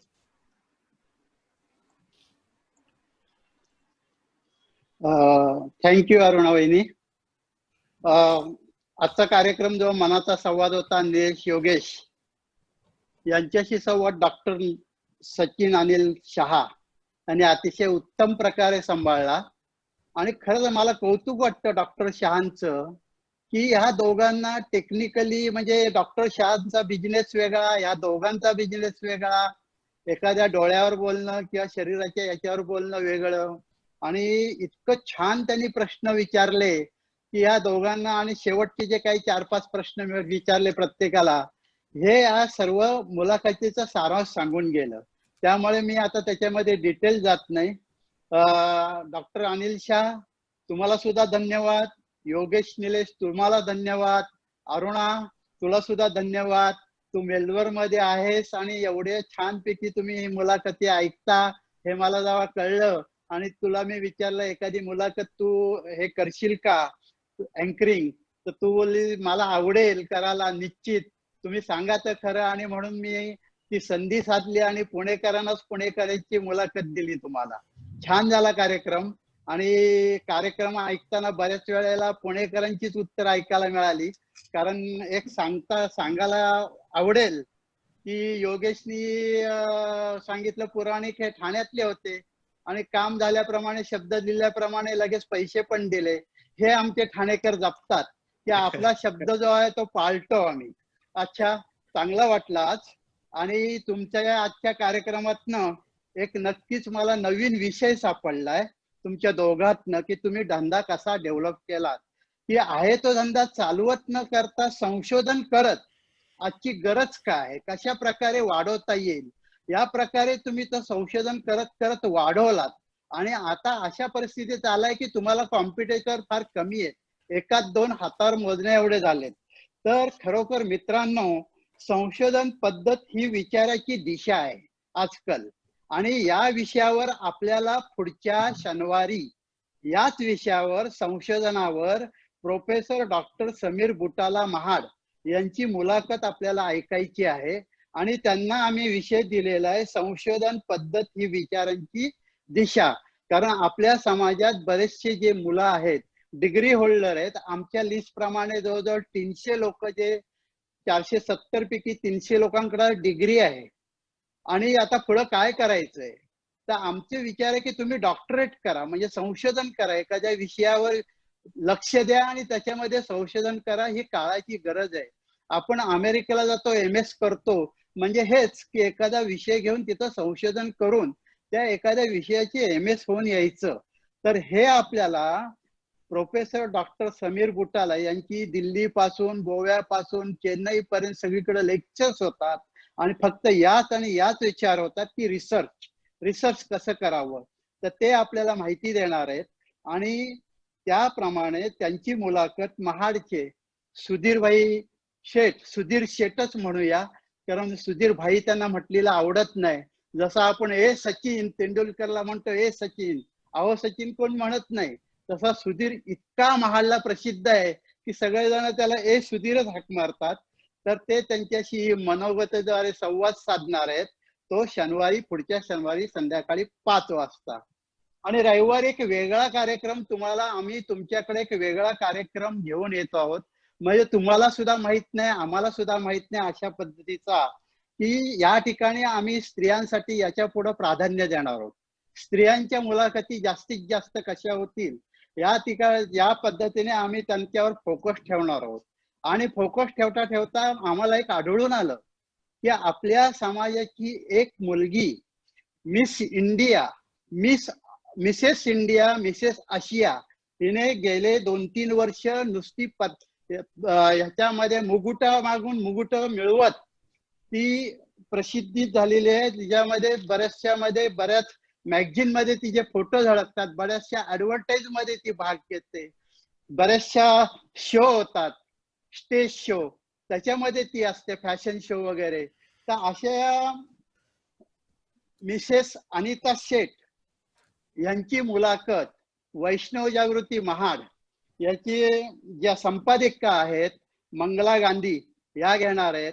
मित्रांनो, हा खास महिलांसाठी जरी कार्यक्रम असला तरी कार्यक्रम आपण सर्वांनी बघितला, पुरुषांनी बघितला तरी चालेल, कारण मिसेस इंडिया म्हणजे काय आहे आणि त्यांच्या बोलण्यातनं सहज जाणवतं की एखादी स्त्री जरी लग्नाची असली तरी ती मिसेस इंडिया होऊ शकते आणि सगळ्या स्त्रिया होऊ शकतात. मग हे काय इंगित आहे हे तुम्ही कार्यक्रमाच्या मुलाखतीतूनच ऐकलेलं बरं पडेल असं मला वाटतंय. त्यामुळे रविवारी कार्यक्रम पाहण्याचा चुकू नका. रविवारी हा संध्याकाळी 5 वाजता कार्यक्रम असणार आहे. तेव्हा आपण पुन्हा पुढच्या शनिवारी म्हणजे 26 सप्टेंबरला संध्याकाळी 5 वाजता भेटूया. तोपर्यंत घरीच राहा, सुरक्षित राहा. आणि आणखीन एक विनंती करायची की आजचा आणि कालचा जो कार्यक्रम झाला, कालचा शेअर मार्केटवर झाला, आजचा फॅक्टरी बिझनेसवर झाला, याचे फीडबॅक तुम्ही Diamond1, Diamond2 या ग्रुपवर जरूर टाका. आम्हाला तुमच्याकडनं फीडबॅक वाचायला आवडेल. आणि तोपर्यंत तुम्ही घरीच राहा आणि सुरक्षित राहा. तेव्हा पुन्हा भेटूया पुढच्या शनिवारी संध्याकाळी 5 वाजता. Thank you very much. Nitin bhai. Thank you. Thank you very much. Thank you. Thank you सर्वांना.